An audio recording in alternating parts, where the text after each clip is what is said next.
Welcome in to a special draft night edition of Cincinnati Bengals Talk. I'm James Rapien alongside Andrew Fox-Miller, and he's here. He showed up. I was so late that Mo beat me here in Mo Egger of ESPN's 1530 is here.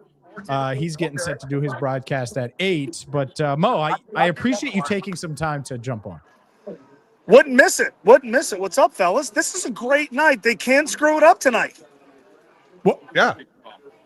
Or maybe they this can. is kick back, enjoy. Are you Mo? Are you already in like beers? Everything we like you're already kicking back with this, or are you just now getting started? We have a show at 8:00. So I don't even know if that would answer my question. Actually, I've had dinner, and I had a glass of water, and I'm going to be bone dry otherwise until 10:00. There you Okay. go. Makes sense. All right. Makes Like sense. the pro that I am. Meanwhile, here we go. I don't get to stream during the draft. Oh, So you better believe that It's if like I'm that? streaming during the draft, like that. there we go. That's a rarity, Mo. I literally I can't remember the last draft. I think it was 2016 with William Jackson. We were working together. And Yeah. I thought they were going to take Will Fuller, and I was on my Yeah. friend's couch. Now that I think that was the last draft, so 10 years ago was the last time that I wasn't doing something work-wise for the draft. That was like there were like Josh Doxson, all these wide receivers we thought were going to be in play, and they took William Jackson. Yeah, which for That- one season it was Yeah. awesome. Yeah, for one season I thought he was going to be the best corner in the NFL. Yeah, and then reality set in. It did. Real quick, can you make fun of Tony Pike for not being able to use StreamYard? I've sent him 8 different StreamYard links. You did this real easy from Dickman's on your phone. It's real easy. How hard is it? You click, you take your thumb and you hit the link, and the thing opens up, and your camera's on. Like, what do we? How hard is it? I've tried to get him as a guest multiple times, and he has StreamYard issues, and he needs Austin's help, or he can't do it, cancels on me.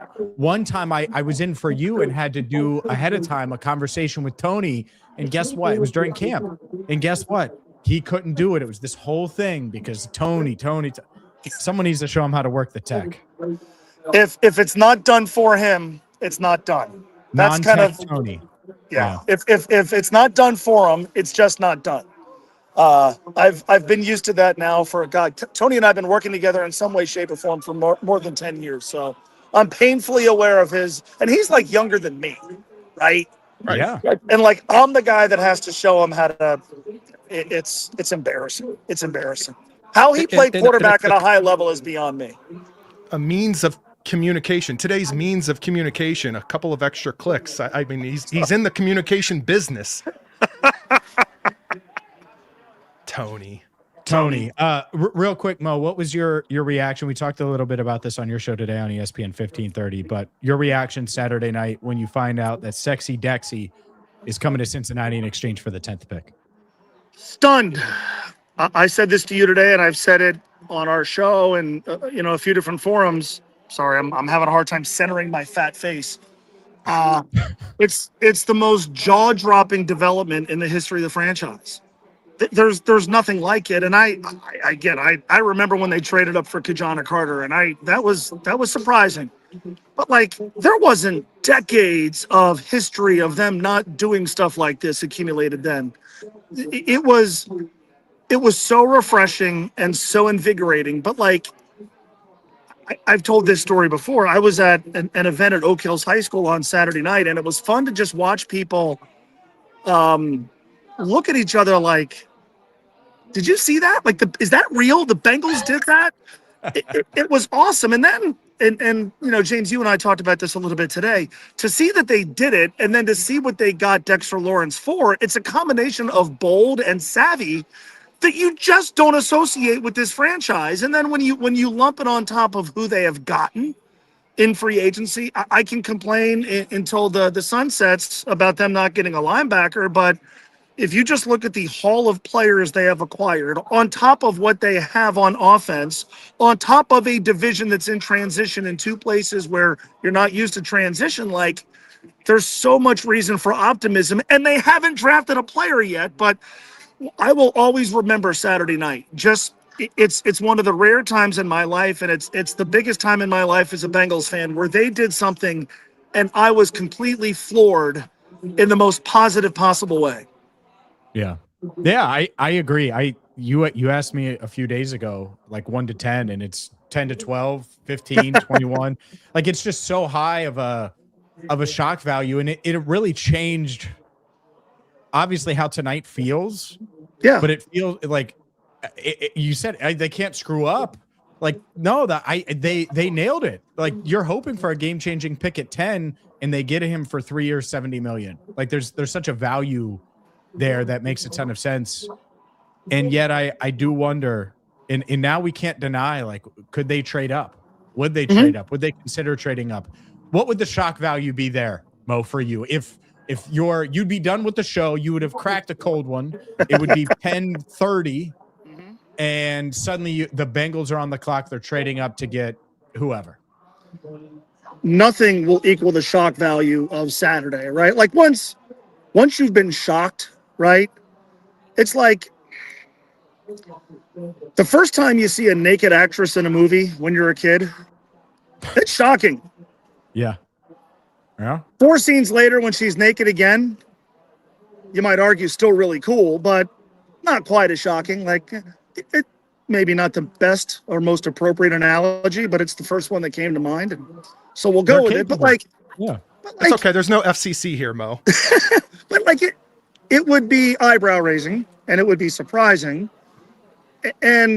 but it would also be in line with going all in. Like, that's the thing to me. You know, the most frustrating thing as a sports fan, and we've seen it with the teams here, is when they do something and it's like, man, they're going for it, and then they don't do anything else. Like, we deal with this with the Reds sometimes. Like, hey, they went and got a bat. Cool, they need 2. Well, they got a bat. Like, you started down that path and then you didn't finish it. Tonight, if they surprised us all and jump back into round 1, you know, there's going to be, I think, very clear discussions about the long-term merit of doing that. But it would be in line with what they did on Saturday. And so would it be as shocking as Saturday? No, it would be like the next surprising thing, but it would be consistent with the message that they sent on Saturday, which is, we're going for it now. Our window is now. We're not screwing around. We're all in. It would be consistent with that message. And I hope it happens, because it would make tonight even more fun.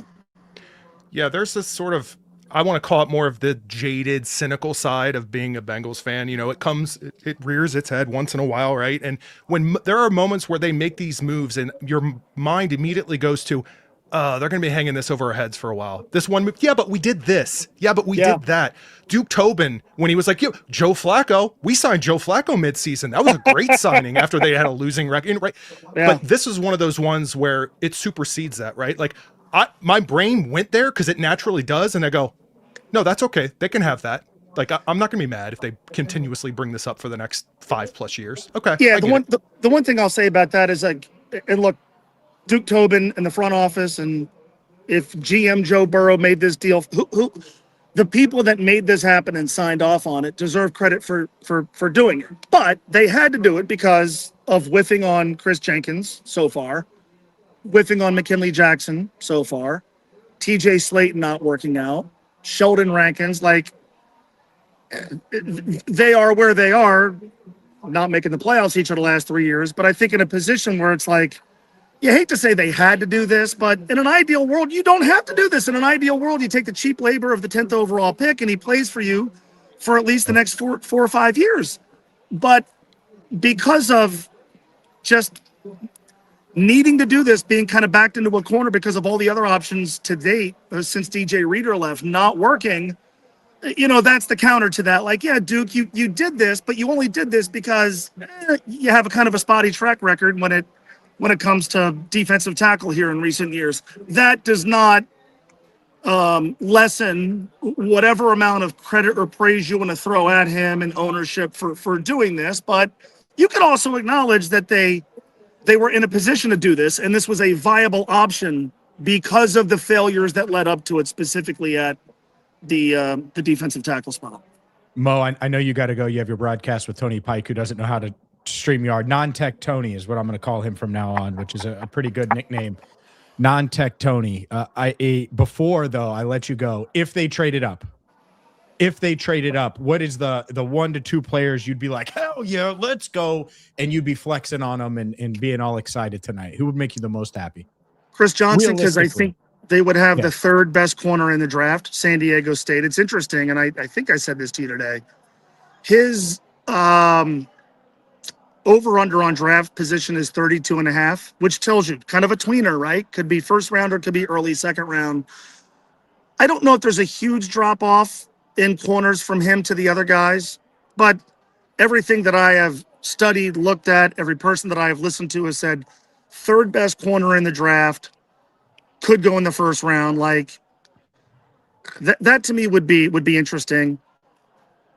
I want Jacob Rodriguez. I don't know if you have to trade up into the first round to get him. Yeah. But if you want to ensure that you do, if like that's your guy, then go and do what you got to get. Go and do what you got to do to go get him. It feels like, and James, you could tell me if I'm wrong, like he's not going to go in round 1, but he's not going to be there at 41. So, I love the idea of being bold at corner. Yeah. Because it was something that was discussed with Jermon McCoy and Mansour Delane, that it's like if you're looking at one of the top 2 corners in the draft, and I know then there's a ripple effect for maybe what would happen with the 2 established good corners you have right now and a DJ Turner great corner you have right now. But I would be inclined to, I think, be on board with that. I'll tell you another player who I really like is McNeil Warren from Toledo. Yeah, baby. Safety. Yeah. Right? 6'3". Yeah. Big hitter. Yeah. I have no idea if you would have to move up a few spots to take him. I would be stunned if they moved into round 1 to take a safety. But, what's interesting about him is in the NIL world, he had opportunities to leave the Rockets and he didn't. And he was awesome. Yeah. And he was awesome. So, and I know that because I know of an area school that may or may not have tried to pry him away from Toledo. But again, that's more of a like, is he there at 41 thing than anything else. But sure. I think the guy that is me thinking most about moving up would be the San Diego State kid, because third corner in the draft, like if he, and again, that's subjective, but that would be bold. That would be bold. It wouldn't be as shocking as Saturday, but it'd be pretty cool. It would make tonight for all of us a lot more interesting. For sure. I think I agree. Like the list of players you trade up for is obviously someone you're thinking about, praying that he falls to 41. And so it kind of goes hand in hand. We'll see who's there. Mo, I appreciate the time. And I look forward to our conversation tomorrow with all the options at 41. How long are you guys going? You guys going to be like when our show's over at midnight, will you still be doing this? I mean, James changed his shirt. He's fresh for a while, I think. Not midnight, but definitely like you'll be off the air and we'll still be on. I think that's fair. Okay. All right. Well, so there you go. So if you want to, you have the link. Tony still won't know how to use StreamYard, I assume. I'll see if I can get Tony with me and we'll show him how to do it and then we'll get him on. He sent me a screen recording of him trying to get in.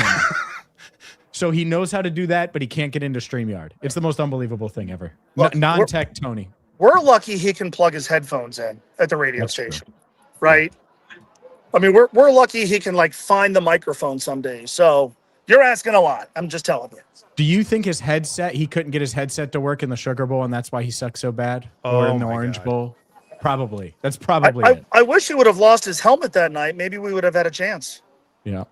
Unfortunately, that wasn't the case. If he was as good at like figuring out StreamYard as he was throwing the ball to Cam Chancellor in the Orange Bowl, maybe things would be different. Things would be a lot different. There'd be a lot more touchdowns for the Bearcats. And is what it is. He's Mo Egger. Check him out on ESPN 1530. Mo, thanks. You're the man. Thanks, appreciate Mo. you. Hey, man. Good stuff there from Mo Egger. And from one to the other, this is fun. This is fun. We planned this like a day or two ago. There's over 800 of you watching. We're not going anywhere. If you're just joining, he's Andrew Fox Miller. I'm James Rapien. This is Cincinnati Bengals Talk. That was Mo Egger of ESPN 1530. Did I show you? I don't know. Did I show you this clip on Peter Woods, Andrew? I don't remember a clip on Peter Woods. No. Good. Okay. I'm going to bring John Sheeran in and then we're going to react to it because I know he saw it. He wrote about it. He's actually the reason why I saw it. So first, let's bring John Sheeran in. What's up, brother? Hey, fellas. It's weird hearing you guys' voices at 1.0 speed because I listen to you guys on like 1.7, especially Mo too. Really? Like, he talks like a lot faster in my ears. So when he was like talking, right, like, damn, like, why is he all slow? That was weird. Well, fine. Then I'll talk really fast and look, John Sheeran. John Sheeran's here. A to Z Sports covers My the Gen Bengals. Z brain. I can't listen off. to anything at 1.0 speed anymore. I have to listen to it fast. Wild. Yeah, I don't do that, but I haven't gone that path. path. I know so many people that do it. Yeah, it's smart. I get it. Yeah. It's time. Like it's efficient. If I started that, it would be more efficient. So I get it. I understand. Do not start. It's like addicted. It's like getting addicted to caffeine. You can't stop at that point. I might start it just to I'm hear there. what my voice sounds like, to I'm there hear with what the other people caffeine. hear when they speed it up. All right, so I want to get your reaction to this, John. I appreciate you jumping on, and we're gonna get. By the way, I didn't tease this. One-on-one with Landon Robinson, who could still be in the mix for the Bengals, probably day 3 if he is in the mix. I chatted with him earlier today, so we'll play that at some point during the live. It's a 2-part conversation. Really good stuff from Landon, who made the rounds. Most discussed day 3 draft pick maybe ever, and it was smart because he got his name out there. But another guy that is certainly on the Bengals radar is Peter Woods. And Brian Broaddus went on the Jeff Kavanaugh show on YouTube and was discussing different guys that the Cowboys could potentially draft. The Cowboys are drafting 12. The Bengals were drafting 10. And he offered this nugget about the Bengals and the Bengals' plans pre-Dexter Lawrence trade. Here's intel for you, Jeff. Here's intel for you. Come on. They were going to reach on Peter Woods. They were going to take Peter Woods at 10. Intel was telling me that Cincinnati was going to reach on a defensive tackle. Do you guys, I have plenty of thoughts on this. We did not do this on the channel, Andrew, but there was definitely a plan in my head too. Do you guys buy that the Bengals were going to take Peter Woods at 10? Go ahead, Andrew. It wouldn't shock me. I felt like I had my sights set more on like a Jermod McCoy, that like if they went after him and there was no sign that he was actually going to go at 10. Peter Woods, though, just because of the positional need, it makes sense. It wouldn't. I say this on the other side of the Dexter Lawrence trade, obviously, in that like now maybe as I'm saying this out loud and doing some self-searching on this, like I feel like I'm going to just say it. I feel like my standards have just slightly gone a little bit higher after that. Like you tell me now and I'm like, no, not them. You would have told me on Friday. I'd be like, yeah, totally. I get that. What about you, John? So there are a couple things here. When that clip surfaced, I initially thought, oh, yeah, like that sounds like he was their target at 10, which tracks with in past drafts. Like they don't necessarily take into account like all the things that happened between February and April, right? And like exiting January, Peter Woods was still very much a top 16 player, and it was obviously a pretty big need for them at defensive tackle. The fact that they signed Allen and like seemed to have some stableness at the position, it very much took me out of like, oh, like they wouldn't consider Peter Woods at 10 or maybe in the first round entirely. So when I first saw that clip and I saw Joe Goodberry, tweet about it, and with a lot of emphasis that like, oh, like this probably has some weight to it considering who it's from. Brian Broaddus obviously was a Dallas Cowboy scout for many years. He's been in the league for a long time. He knows things that maybe other insiders don't, especially coming from the Bengals themselves, which don't necessarily leak things to the media. And then when you put the whole story together about how the Bengals had quote unquote like 7 blue chip targets that they wanted at 10, and when they realized that the likelihood of them getting like 1 or 2 of them weren't necessarily high, then Peter Woods becoming that fallback option in which like they would reach for him to, wherever he was on their big board. I don't think he was necessarily higher than some of the guys that we pegged them to be considered in, like Ruben Bain or Caleb Downs. But it makes sense if they felt like they needed to make that trade because they weren't going to get one of their guys at the top of their board, that they would be quote unquote settling for Peter Woods. And I think that's where that intel kind of came into the play of like, oh, if they don't get one of the guys that they don't expect to fall, they would, and they can't trade back, then they would just settle on taking their top defensive tackle in this case. Yeah. Here's what I think is interesting about it. I buy the fact that they would be in on defensive tackle potentially at 10. Like they've had that thirst. There's a reason they made the Dexter Lawrence trade. Like, oh, well, worst case, we take this guy. I just wonder if it was Peter Woods. And the Caleb Banks stuff is interesting. There's murmurs now that he could be top 20 guy tonight. I think they were really in on him until they found out that he did what he did at the combine and did it with another foot injury, had to deal with another foot injury that they're dealing with. And then the Caden McDonald thing is interesting. Like last year, there was definitely some Kenneth Grant smoke on draft night. Yeah. And so, like, if you're in on Kenneth Grant, wouldn't you be in on Caden McDonald? Like, possibly. And so I think they really wanted a defensive tackle. I still think, man, unless they just went way off their board, there aren't many scenarios where Peter Woods is close to the 10th guy on their board. Like maybe 17th or 18th, but 10, I don't know. I don't know if I can buy that smoke. And yet, maybe, but then I would hate the board, which has happened in the past. So who knows? You know, like that's it. It's hard for me to separate, especially now after the Lawrence deal. Like, I know they love or were in love with the idea of getting a game-wrecking defensive tackle. That's multiple years of looking for that. So totally plausible they'd be in on one at 10, even if he wouldn't be that year one. And so I buy that. But the thought of Peter Woods at 10 really, really irks me. And so I'm trying to deny it in the back of my head, especially now that they have Dexter Lawrence, who's obviously much better. So much of our boards that we like put together are based off of combine data. We go deeper into production. We do a bunch of research past the college football season, but their boards seem to be very much like it doesn't really change after January. Sure.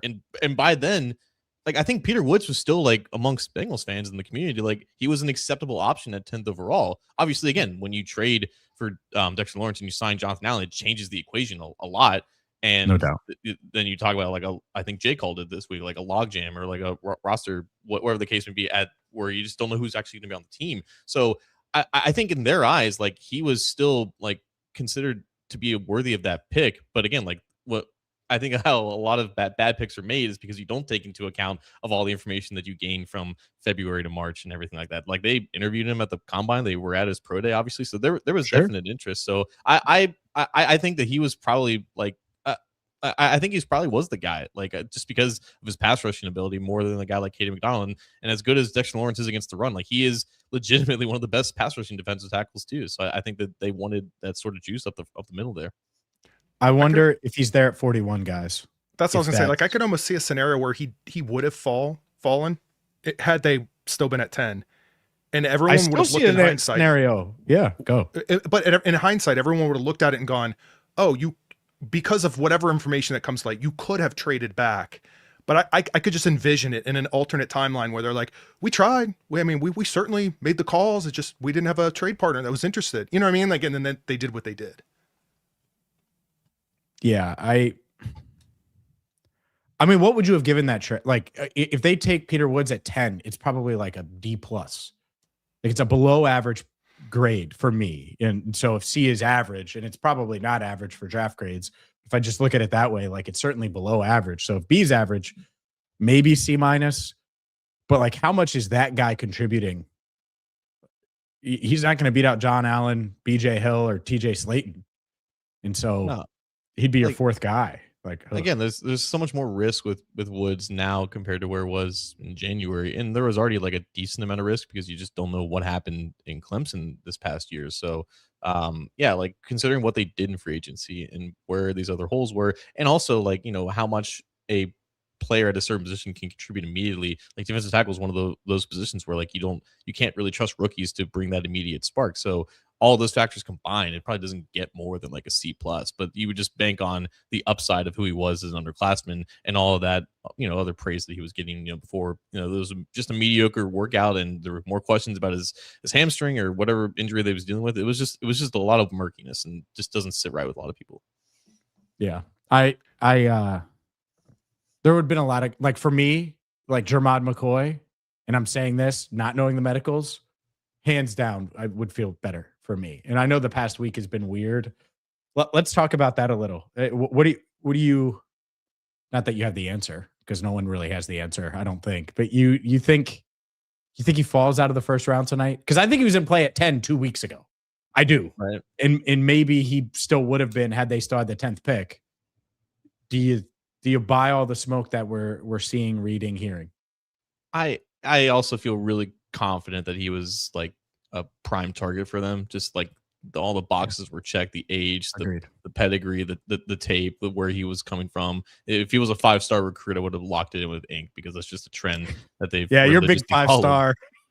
Look, man, like if they decide that that's something that apparently matters, then I'm going to account for it. And obviously, Caleb Downs is a 5-star as well. Sonny Styles is a 5-star. So like they had interest in those guys as well. So no, like I think if he had a healthy knee, he would have been a definite prime target for them at 10. And I think it's the reason why Dana was all on it. I think it's the reason why we were all on it after that pro day happened.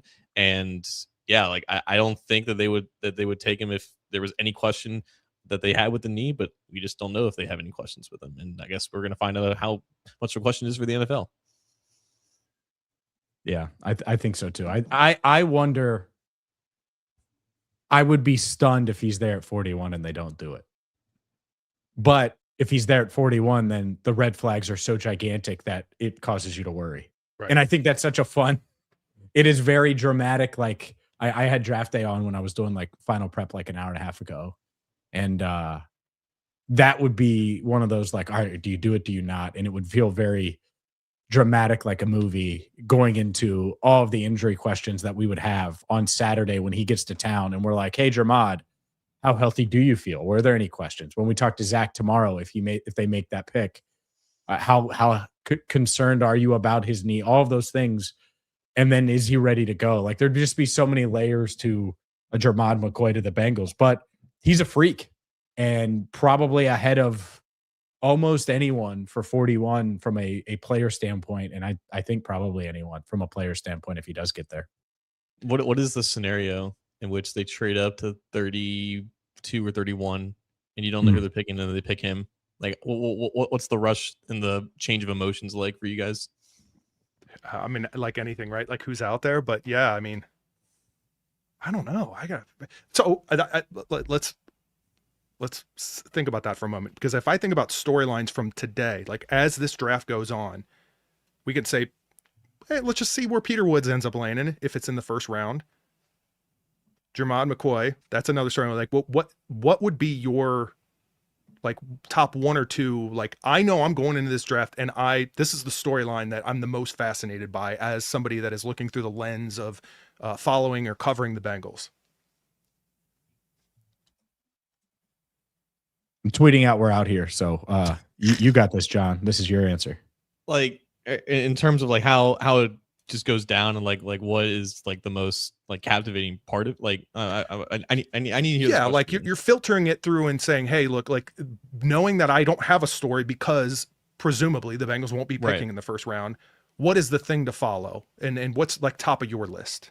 Yeah, it's obviously looking at how many players at their positions of need are taken off the board, and if there's any surprises in terms of positions that are being ignored, and can they potentially take advantage of in terms of like there are more options at this position that maybe we haven't really been talking about. And for whatever reason, like maybe there's this unexpected run on wide receivers, and all of a sudden like there's a lot more cornerbacks that are available, and including like Jermod McCoy, right? So we know as little about this draft as any other that I've ever really covered in terms of just what to expect. People are talking about 10 offensive linemen coming off the board. We don't really know where Ty Simpson is going to go. There's so much unknown, and I think we're very much locked in on certain positions for them to target in round 2. I'm curious if there's going to be any other positions that there's just a lot more options that we're expecting, and maybe that they see like we need to take advantage of guys at this position falling because we didn't expect them. Like it could be like a defensive end. It could be potentially a safety, right? We're just not expecting it to be in round 2, but maybe based on how the first round goes, we need to start considering if they would go down that route based off of how, who gets picked in round 1. Yeah, totally. Obviously, too. I mean, and of course, all eyes on the 10th pick, but that's all. There's some element to that. You have to factor in that the team picking at 10 has already had a pick prior to that. Would it have changed the strategy in any way had it been different than that? But yeah, regardless, that'll be the narrative, and hopefully a good one that we'll constantly bring up, but we'll see. And it's also just worth just seeing how the top 10 goes to see if it's any different than like how the Bengals may have feared that it would go. Because I think if Bain and Downs are both there at 10, there are going to be people that are looking back at this trade and thinking maybe the Bengals should have waited just to survey all their options. Obviously, it's hindsight, right? And they can't do that. And I think there will still be plenty of people that would have supported their unexpected aggression. But seeing trying to figure out who those 7 names are that Pelissero reported that they really wanted and felt like they couldn't get, and then seeing how many of them actually are there at 10, it's going to be a multi-year storyline as we see how these guys progress, and if they are considerably better than who Dexter Lawrence is, even if we all have a lot of confidence that he's going to be really good. Yeah, the Bain one is tough. If you guaranteed Bain was there at 10, which you can't do, man, because I just think he's going to be good. I think he's going to be good right away. And he plays the premium position, could have a major impact. I don't think a Dexter Lawrence sized impact in year 1. That's unrealistic. But Caleb Downs, I would have questions about Caleb Downs. And not necessarily because of anything he did besides not test, but he's not the biggest safety. He's not super physically imposing. He didn't test like Dylan Thieneman. And it's not about just tearing down Caleb Downs. The last time they drafted a safety, who I think you could have easily found a way to get him on the field far more and helped you when you're in a win now window, you didn't. And you yanked him around and you didn't maximize what he could be as a rookie. And so I did talk to some people in the building as recently as a couple weeks ago, last week. It just feels like a couple weeks ago, last week. It just depends how we'd use him. I think they were in on Caleb Downs, but you got to be able to maximize him. And I don't know if they thought, all right, he's just going to be this cover guy at nickel. I think you'd have to get a little creative about maximizing what Caleb Downs could do. And maybe that would cut into Jordan Battle a little bit, which I don't mind, but I think some would. James, do we really think that if they drafted Caleb Downs, he wouldn't start over Jordan Battle week 1? For me, it's no problem. I know what, but I don't know, They like Jesse Bates so much that they cut George Iloka in 2018. We were all wondering how they were going to fit 3 safeties into that rotation. Yeah. They just sent Iloka packing. I don't think they would cut Jordan Battle, but I think as much as they thought of Battle that year when they apparently considered him in the 2nd round and they traded down the 3rd round to see if he was still there. As much as they thought of him, I have to think that they would just look at Caleb Downs in a significantly higher light.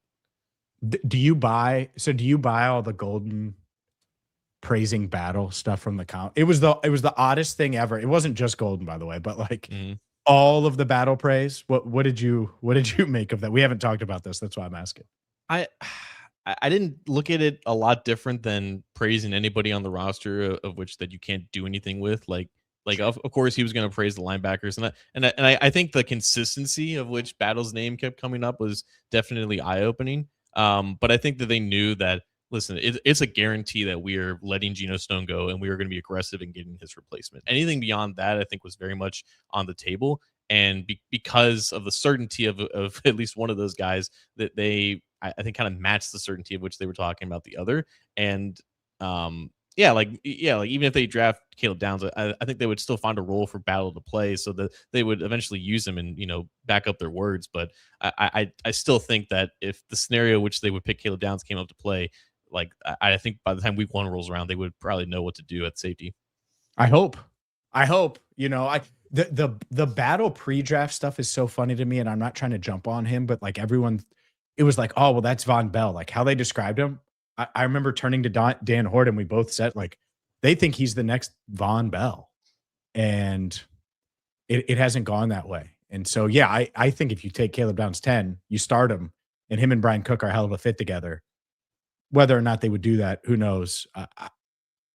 So let's do this. Let's push the conversation forward. I still think they're in at safety, even though I don't view it as a gigantic need. I don't buy the, oh, well, they're going to extend battle. Look what the coaches said. So that's, I'd sell that idea right now. Safety seems very much in the mix. I'm not sure they would trade up for one tonight, but at 41, like if Emmanuel McNeil-Warren's there or someone like that, like I think they're certainly in the mix for a safety at 41, 72, somewhere on day 2. Yeah, I can see that. I can see McNaughton, that's not how you say his name. McNeil-Warren.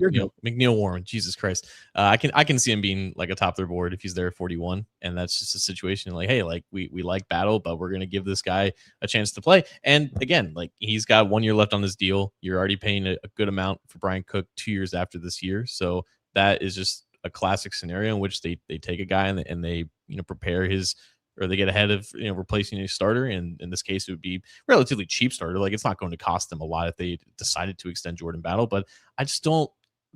He just hasn't shown enough to even warrant a second contract. Like it would be very similar to Sean Williams in that extension, which kind of came as a little bit of a surprise back in like 2016, and because he was only like a 1 year starter, and the same as with Battle, and because we just don't know.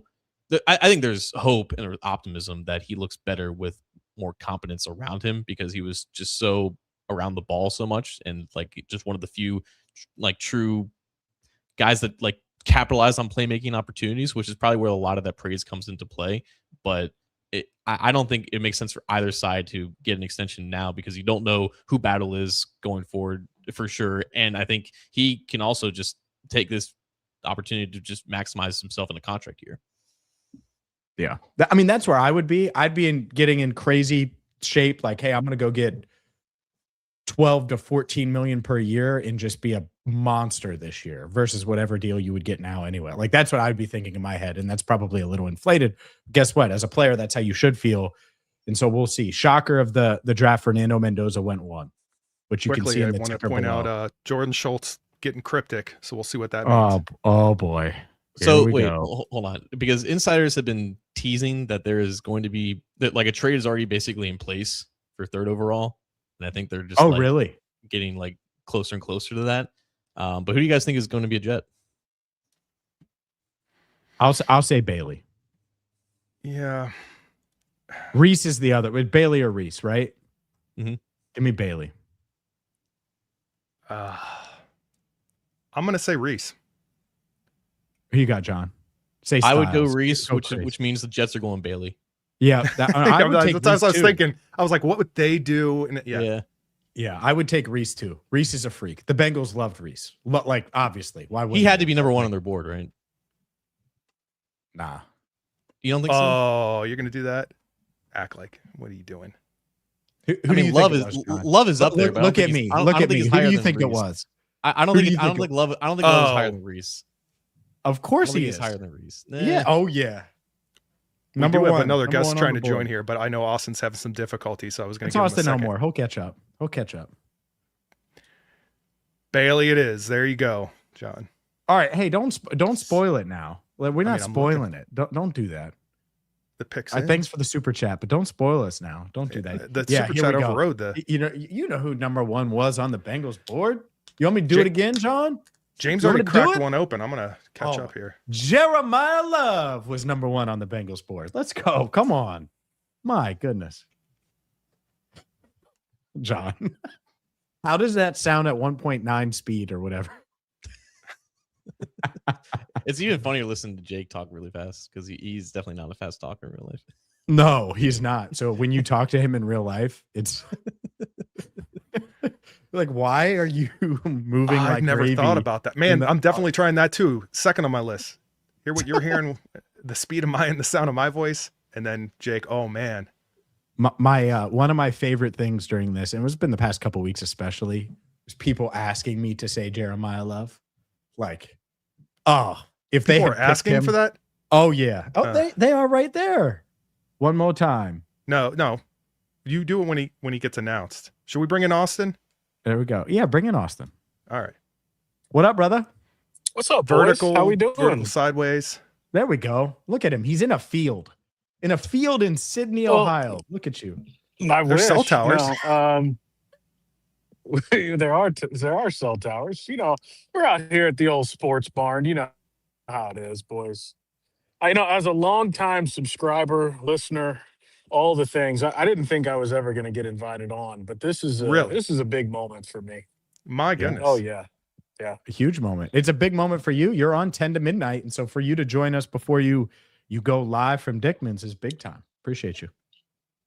Yeah, it's funny. We just had half of our company that was there, and they all left right as soon as the draft started. So that was exciting. So that was pretty cool. I know the feeling, and that is hilarious that they do.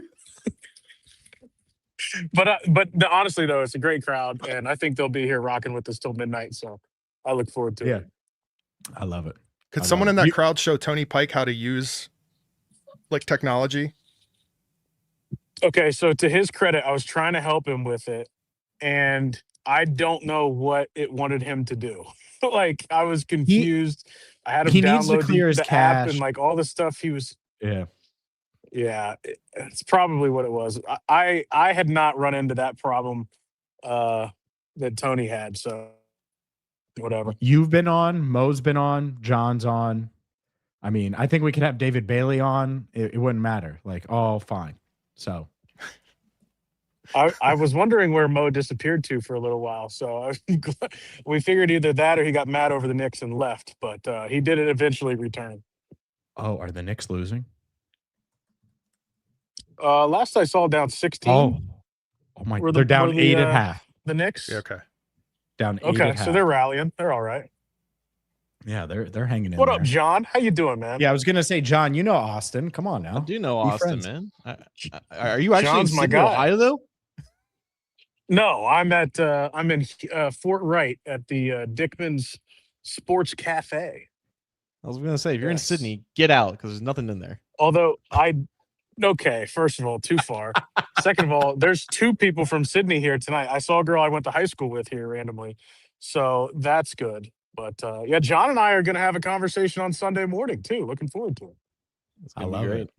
I love Let's it. talk about all Yeah. the reaches that were made. Yeah. Hey, now. No. No, we're gonna make sure that they don't reach, that they take all skill players, and that they go win a Super Bowl. You know, Fake We've got transfer. someone paying a super chat in honor of what the Vista with Austin, what he's got going on here. I live about 500 yards. Michael Rolf's always participating with these super chats, but he says about 500 yards over Austin's up, Michael? shoulder. He says over that hill in the background. Should I come down? Can I super chat the cost of a CBT hat for a giveaway for someone? Well, we're actually going to talk about that, James. We'll do that, I'm sure, when we have a bit of a lull. Some ideas that we had with some merch stuff. But yeah, thank you. Yeah, Mike. But Austin, you must address now because Michael has put it out there. He's over your shoulder, 500 Yeah. yards. I hope he throws a He's football. looking at your you head. right now. Yeah. Get him, Come Michael. down, Michael. Go I mean, to him. Can you just go to him? I'm not I going wanna to know- go up this treacherous. Oh. There's a treacherous path here that I'm going to stay away Austin from. falls I mean, down the there's hill. some stuff there. I want Michael to I'd get hit emerge by a from that tree car. line. Oh, I need that so bad. That would be pretty good. Like, yeah, Michael, come on down. See if you can come right over my shoulder here and join the show. That's right. Austin, and you don't have to Who hand got Austin picked- 20 who bucks to got talk picked to him. Number 2. David Bailey. Who got picked? Okay. Oh, okay. Yeah, Idiots. I know. Arvell Reese. You would have taken him too. Yeah. That's Dude's who a John was monster. on. He is a monster. Yeah. John knows ball. That's why it's not a surprise at all. John knew what he was talking about. Does Arizona make James didn't- mad and take Jeremiah Love, by the way? I'll be so pissed. I know. Like that Wait, sucks. So, not for I the think, Bengals. Pissed because that sucks for him. Like, I know. what's he gonna do? I think the big decision makers in Arizona, the people who have the final say, they want Jeremiah Love. And I think should. that they're He's going to great. come back in. I think they're going to come back in at the end of the first round and get Ty Simpson, and that'll be a pretty good start. You already I'm got just Paris surprised they're Johnson, you got picking here. Marvin Harrison. I Yeah, thought for I sure am they too. could be traded. Oh yeah, they're sticking at 3 according to. Oh man, I'm avoiding spoilers. I'm not Yeah. gonna let that happen. John made me look at my phone. I saw it. Ah. I saw it. Oh, Oh, wait, I let me saw get a read on James. Hang on, let me trying to see if I nah, he's all right. Oh, I don't know. No, that I could see it. That's a fake. Well, it's Okay. tough because a lot of things about James are fake, and so Oh, it's difficult to hey, kind of. hey, hold on now. What's fake? What's fake? The height listed on his license. No, Yeah, I was gonna Austin, say. like with 5'9". big premiere here on Cincinnati Bengals Talk. I feel like 5'9". I'm going to owe you. I'll have to call in sometime with a really good question or do a talk back or something next. Please, yeah, leave a talk back. We'll do the whole 9 yards. Non-tech so. Tony. Non-tech You're welcome Tony is anytime. your nickname. Yeah, I'm going to leave a talk back explaining how to use StreamYard. Oh my gosh, We're he's pretty not good about spoiling it. StreamYard most of the time. Someone It's the said, mobile can we ban- StreamYard that's the issue. Can we ban spoilers? We're not going to spoil it. I think he's YouTube referring to TV, the so- chat. I think he's referring Yeah. to people in the chat. I can't I can't gotcha. control that to like Yeah, it's we not like can't it's going to control get it. flagged, you know. Try not to spoil it, but Honor system. All right. So I'm watching YouTube TV. Obviously, that's delayed. So once they say it, once Goodell says it, I am going to say the pick, Every pick Um, spoiled, chat, is another hit that Joe Burrow takes. even though it's in on the 2026. ticker already. So, Yeah. but Hey, that ticker yeah, is not that up to date. they picked my guy Jeremiah Love third overall. Oh, it sounded a bit soft. I could tell Yeah, you're because disappointed. I don't want him to go to Phoenix. All right. There's no water out there. Running backs need I keep water. wanting to call him Jeremiah Love Hewitt for some reason. I don't know why. I keep Someone doesn't know Yeah. about the great canals of Phoenix. Did you? Yeah. No, I just didn't. Did you? I didn't think through what I'm. When I ripping. came Don't, in here, like, did I hear hit me you with saying that geography lessons. Jeremiah Love was #1 on the Bengals board? Of course he was. Debate me all day. What's the debate if you, Is if you have is the that a information? report or is Like- that just you talking? It's me talking. That's that's what we're what I'm doing. trying to Oh, okay, no, clarify. Is it debate a- away, debate okay. away. That's it. I'll Brother, give him brother, two. look, we're not reporting tonight, but yeah, I mean, yeah, worst case he's 2, absolutely, but probably 1. So I it's just not think a I would have report. taken Reese over any. It is not a report. I think they would Okay, have still thank you. probably taken Reese because it's like blue chip pass rusher versus blue chip running back. To be Yeah. clear, I also Austin, don't see 7 That would have blue been the right chippers. call. I kind of push back on the Pelissero thing, like Mhm. 7. They had 7. No, I don't. Well, think I don't think like the term blue chip was used like literally like, oh, like this guy is like a blue chipper in every single draft. Maybe like just like the 1A 7 guys guys. on this Yeah. board, I guess. Yeah. And that makes sense. Yeah. 3 of them just went. So Austin, a couple people asking where you're at again. Opportunity to kind of plug event here. So tonight Sydney, we have Ohio. the 700.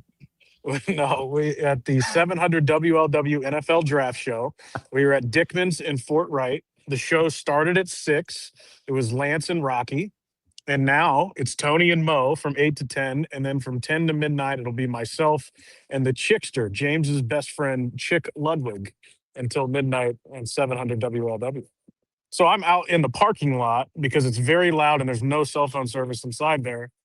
And I'm next to whatever highway where people don't know how to drive and it's really loud. I'm So not quite sure if there's cell phone service out there either. yeah, brother. It's I mean, this is working. This is working fine. No, It's Or working unless okay. unless you're You're hearing there. something I'm not. Okay. No. Audio Okay. sounds great. No, it's just It's- funny. Occasionally you got the flip Okay. phone choppiness. It's great. I like it. Austin It's- has great composure That's- right now for having a stalker 500 yards behind him. I know it's totally going to be a Yeah. found footage clip.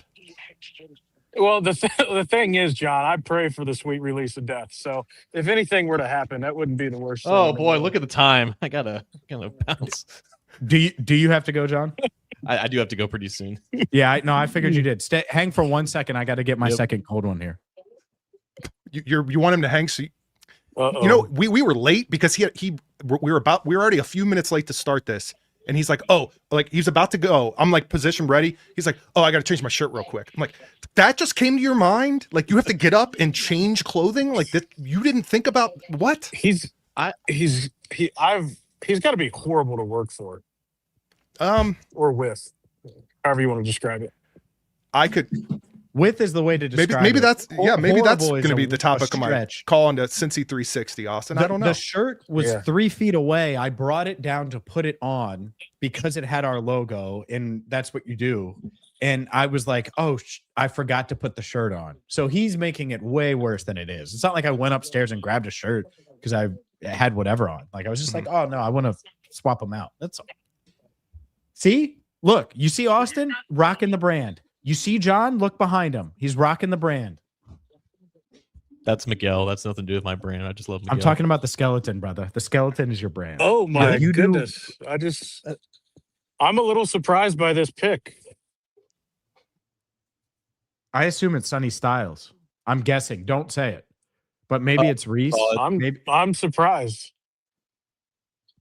Oh. Wow. I shouldn't. Actually, I really shouldn't be. No, you shouldn't be, because you know what? Here's the rant. Offense wins championships, and when you don't have playmakers, it's really, really freaking hard to win games. And that's what you need for a young quarterback.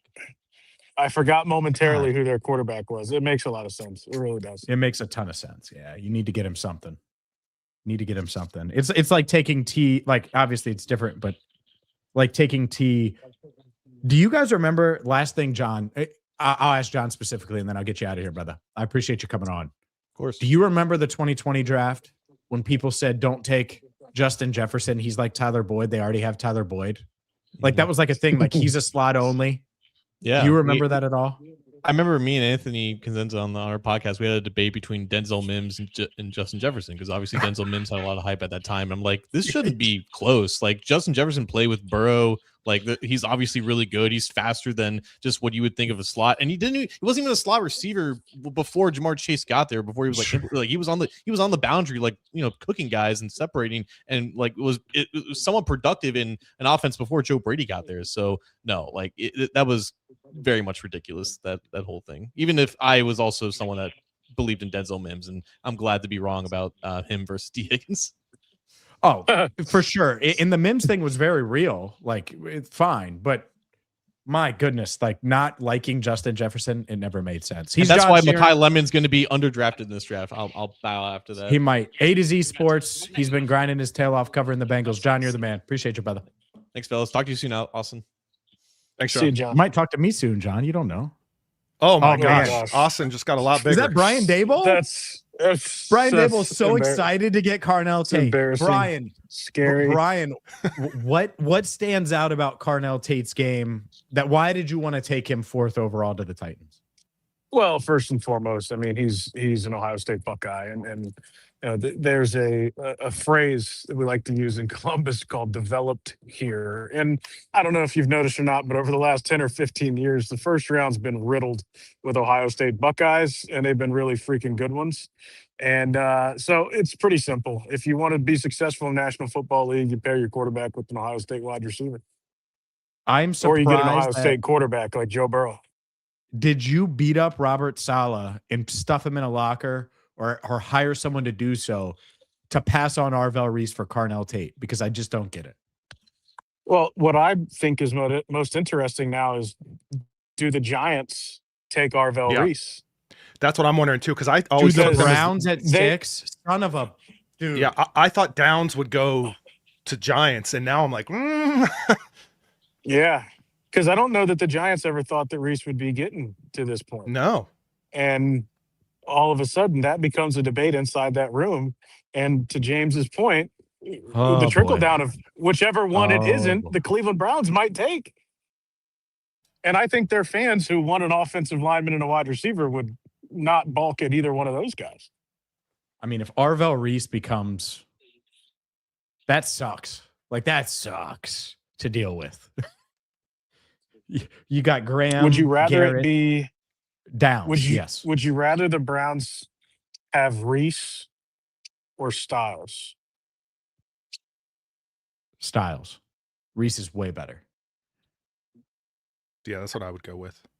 I was trying to think of, like, from a roster building Yeah. standpoint, but I don't even know that you need to go that I- far with it, I don't think. Because it really is a simple, like, what would you rather the Bengals do at 10? And I would take Reese, gritty and sexy Dexy the whole time over Styles. Obviously, we weren't funny, going to sexy Dexy a week I'm ago. sitting here talking. I'm sitting here talking to you, and I can see the tabs that I have open on my Safari, and one Oh of my them God. is "sexy Dexy dance," a Google search. So Can you want to show us? Is that what you're? no, It's got I to clear out a could. number of tabs before you can do that. No, I'm good. I'm good on that. By the way, I should do this. Michael Rolfe, once again, always generous with these live streams, and it's a non-football related thing, so we'll kind of breeze through it. But I do want to give him the attention on this one. Austin, he says, I meant to leave a talk back today. MOB rules that any catch made with anything other than your glove or hand is ruled a hit, and an out of play ball. Can't use a hat or a jersey. Stupid rule. Now back to football, says Michael, who might be behind you. Okay, thank you. We don't know for sure yet. Well, I think he is somewhere behind me. Oh, well, I'm waiting for the jump scare. Ooh, the Chiefs just traded up to number 6. Da-na-na, da-na-na. Okay, Do you think that's what Schultz was being cryptic about? Like, because that didn't really hold up. Nothing that shocking happened. Now Kansas City gets Sonny Styles Oh. I mean, Arvell, right? because Arvell Reese is a Giant. Is he? Yes. Are you sure? Yes. I'm not sure. So Don't yeah, and spoil Chiefs are it. trading with the Browns. You know,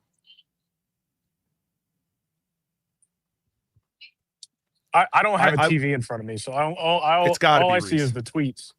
Yeah, well, don't spoil it with the tweets, brother. Don't do that to me. Sorry. I thought Browns I are thought I trading missed with it. the. Yeah, we're trying to avoid that for everybody watching. Makes sense though. Arvell Reese going at Arvell Reese though going that late is late. I also think Kayvon Mhm. Thibodeau is definitely available via trade now, for sure. Mm. Right? Yeah. Yeah, Giants are feels that way. they're moving a lot around. They are. Austin, you're the man. I appreciate you. You're standing in a field, communicating with us, and I got love kicked it. out.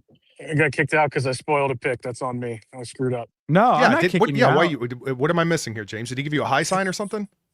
No, I just, he's been on for 15, 20 You should have minutes. heard when Mo was Standing. on. James was like rapping him like 5 minutes in. Because I think he was like, he knows you guys have stuff too. He's like trying to give you an out. And I think, but that he did it with Mo multiple times. I was like, Jesus, James, like. Well, Mo was going on Yeah. at 8 and it was like 7:53. And so I was like, all right, well, he's at a bar. Like, let him get Yeah. settled, get his water, do whatever he needs. And Mo was just trying to have a good time. He's like finishing his point. And James like, he's Mo Egger. What? All right, James. If you want to, set me up to send me out, Yeah. you go right ahead. I'm ready. All right, you ready? You could catch Austin every single weekday, noon to 3 on And out in Cincy that field. You 360. could literally go see him out in that field right now. You can if you see him wanted in to. the field You in could. Sydney, Ohio. They just created a Dickman's out there. He's on 10 to Just midnight popped with up. Chickster, with the Chickster and all of his chick magnets. We should And get the Austin Yeah. Elmore magnets. I want a chick like photo bomb or something, right? Like not now, but like now would be fine. He's but probably like, not there. Oh no, he probably is there. He showed up. I already. haven't heard from him yet. So Wow.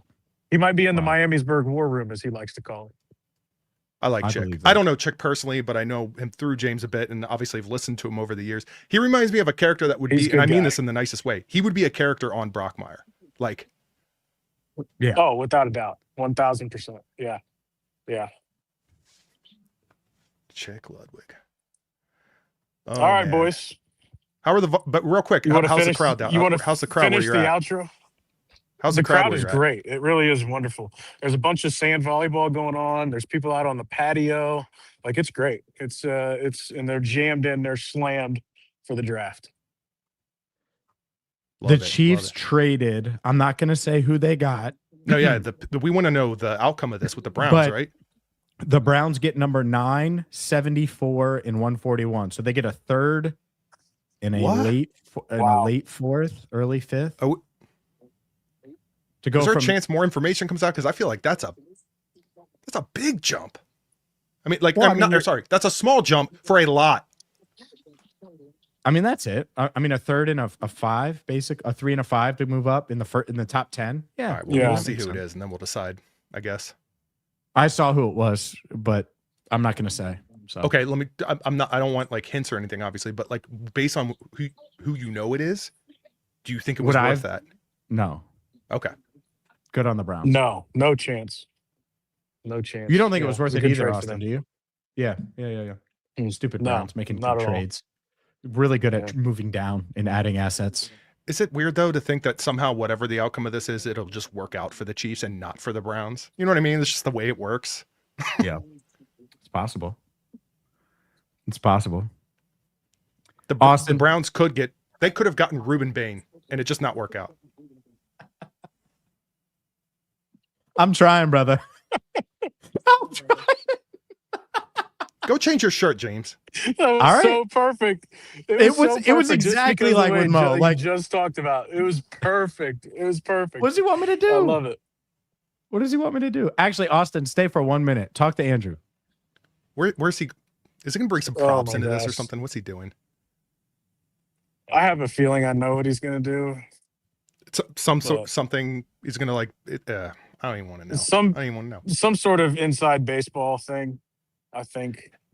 Let me That's ask you just this: the type of fellow he is, have you ever had a conversation with James in the presence of Tony Pike where James didn't bring up some sort of competitive anything, right? Like I feel like that's no. there I it is. haven't. Yeah, That it is like it's it's what makes James James. of course. But there are times when like I beg him to turn it off. Like you probably know this more than like any is like I really want to just have a normal conversation or broach a serious topic with him. And it takes me 25 minutes to get through the outer shell of just his persona. Yeah. It's And like then that I'm like, toddler can we after the finally nap. have They're the full of that conversation energy now? that has to be taken away. It just has to get all out. Yeah. Or you know, but like right now, it'd be like that field behind you. It'd be like he'll find a way to shoehorn it in. Be like, yeah, if I had a foot race against you in that field, I get to those trees. How fast can I get to those trees? Yep.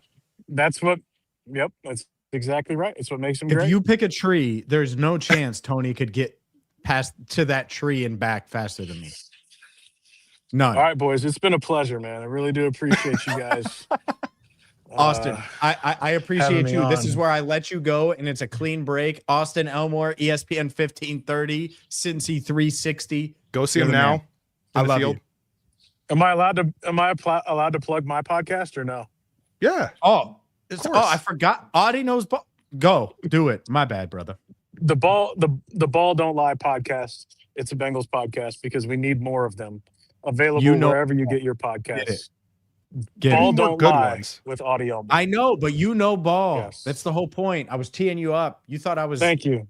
Jeez. Thank you, boys. See you later. Anytime. Hey, Don't see you. I love you. I love you. Austin, he already said himself. First I time love since you. the I Bengals love Talk, you hopefully too, not his Chad. last. There we go. I'm not the bad guy. What does that even mean? It's a Chad. It's a Chad. Oh, yeah. Chad, you're right. Paul Dater Jr. is going to join us in a few minutes. Oh, That's why I was trying to get out with Austin because I knew it was going to shuffle. We have Landon. By the way, if you're just watching, we're reacting to the draft. Welcome into Cincinnati Bengals Talk. I'm James Rapien. We have Andrew Fox Miller as well. Guests filing in and out. We've had a lot of guests. Honestly, it's been jam-packed. It's great. We're going to react to the draft as it goes. Plus, one-on-one conversation with Landon Robinson, Navy defensive tackle, someone that's going to get picked probably Saturday, could be tomorrow night. Regardless, though, the Bengals have met with him multiple times, had a really good conversation with him this morning right here on Cincinnati Bengals Talk. We want to show that for you. So there's going to be some stuff, some conversations you haven't seen, some live stuff, some stuff that was earlier today, and obviously reacting to what is happening in the draft. Look, Arvell Reese going 5, man, feels awesome. Awesome for the Giants. I mean, that's a heck of a pick because you're going to get Arvell Reese, and then one of those, you might get Reese and Downs, 5 and 10, which is just unbelievable. obviously, it's only 4 players you got to get through, so it's always a possibility. But how much do you think, if you're the Giants and you're putting together your draft board, how much are you playing into the idea that could happen? Oh my goodness. All right. Well, how much am I playing what? Sorry. you're the Every time Giants. I look at my phone, I see a pick and I don't want to know the pick. If I'm the Giants, Why are you what? doing- Well, I'm just to saying, like, text if you're the people, Giants and like you're guests putting and together your draft board, Yeah. How much are you, and especially when you're gaining another You're top not. 10 pick in the trade. Yeah. How much are you factoring in the possibility that an Arvell Reese is going to fall to you at 5? Probably 0 or close to 0. It's got to be, Like, yeah. I don't, yeah. Like, I'm sure there were some mocks that had that happen, but like the Carnell Tate at 4 was the surprise. And then I mean, that was the big one. The first 3 picks, probably how I would have mocked it, like going in. It just felt like the Cardinals were really on Jeremiah Love. But still, Arvell Reese at 4 made sense, a lot of sense for the Titans. But I understand getting a weapon. Like, you know me, I understand getting a weapon for your young quarterback. It makes sense. And yeah, once please, if you're just joining, don't put the pick in the chat until it's on the ticker below. You see the ticker below us. Once it's there, chat it up. My goal is to not spoil it for anyone. I'm watching the broadcast, even if I see the pick and I know what's happening a few picks ahead now because I accidentally looked at Twitter. It hit me with the notification as I was sending a text out to Paul, who's going to be joining us in a bit. But yeah, I'm surprised Arvell Reese fell. I'll be honest. I'm surprised. Yeah, no, I am too. And I'm also glad that if he was going to fall, it didn't even come close to where the Bengals would have been.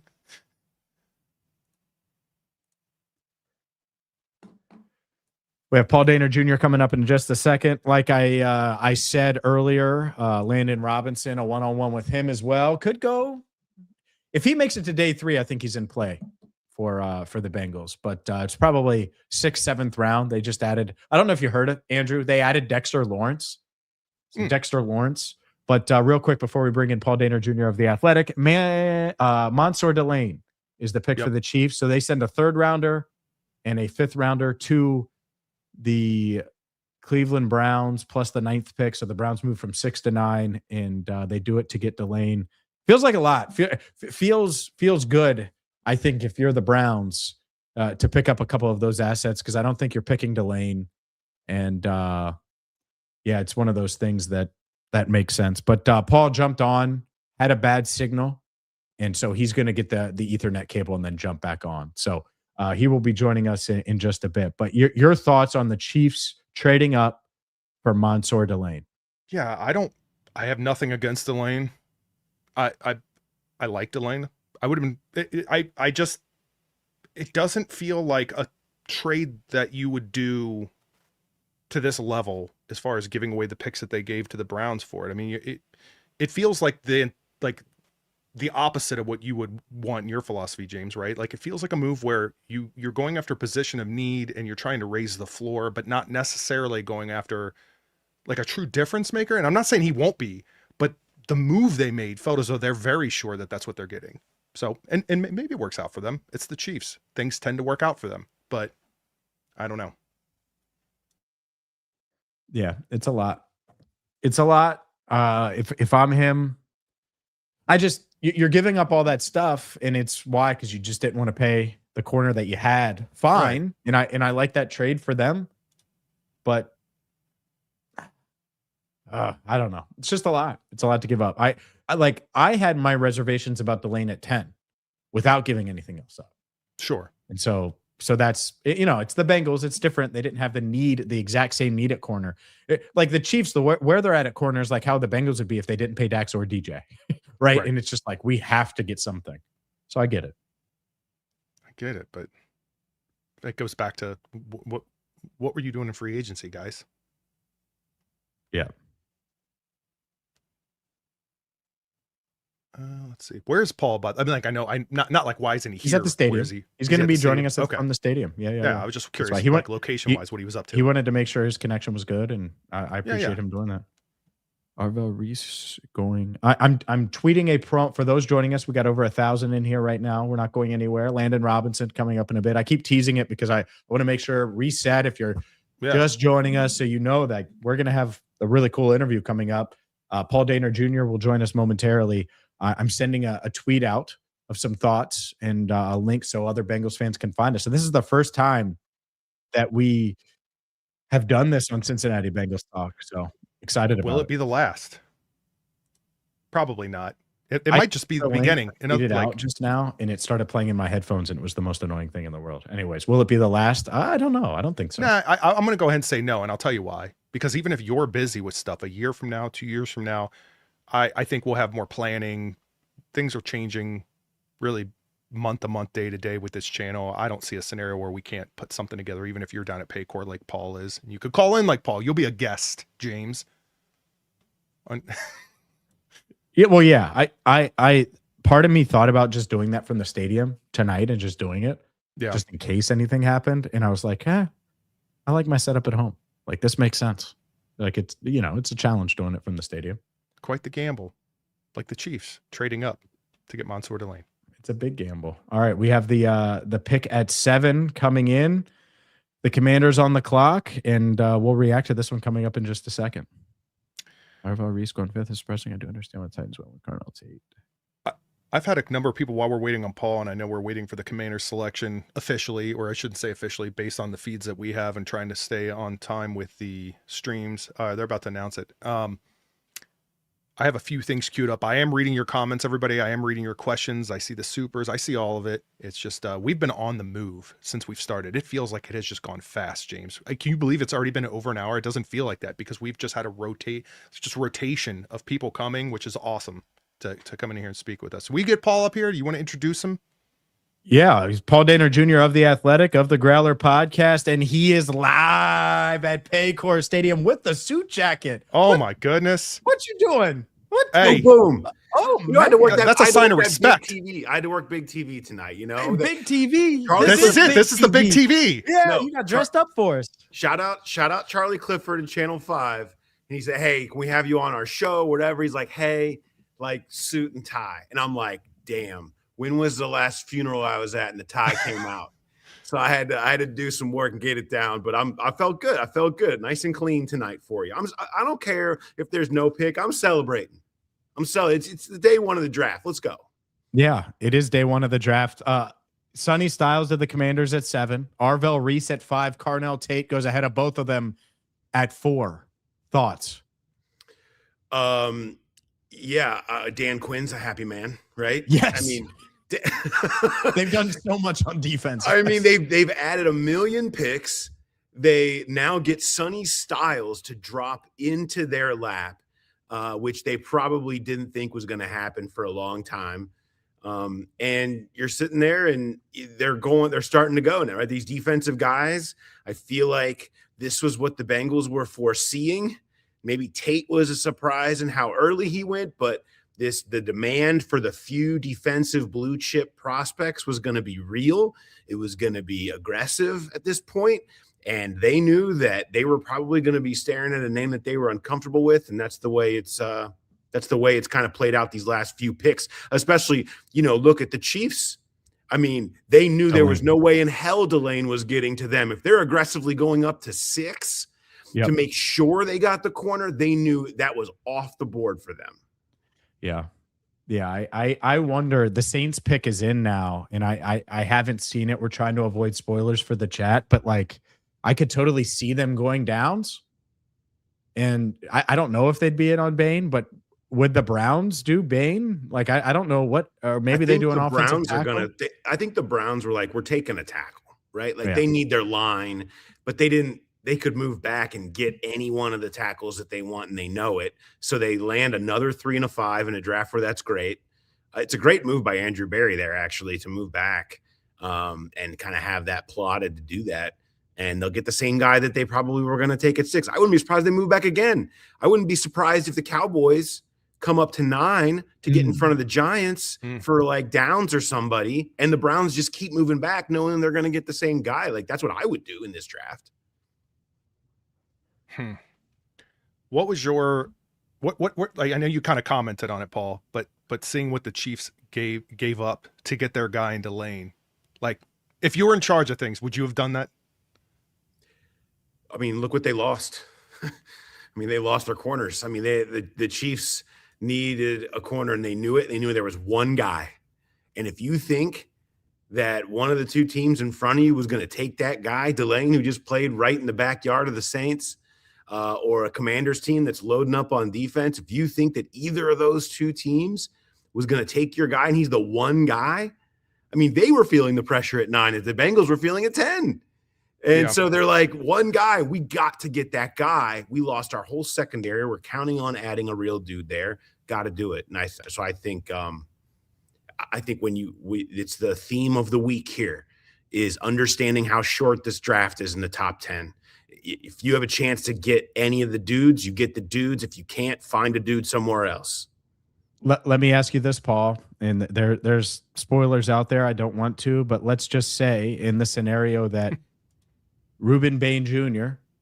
and Caleb Downs both make it to 10, what do you think Bengals fans are going to do if both options would have been there?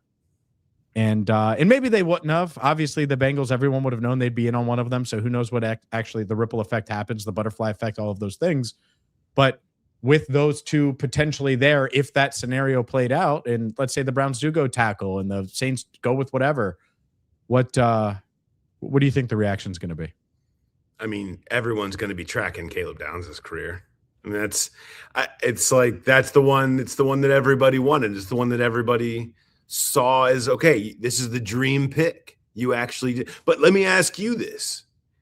I mean, I won't say week 1 because that's unfair to Caleb Downs. Yep. In week 11 Yep. at Paycor against the Chiefs, let's say, Yep. who would you rather have on this defense, Caleb Downs or Dexter Lawrence? The answer is Dexter Lawrence. Yeah. Right. And I love that they're thinking that way. And that's the way you should think right now.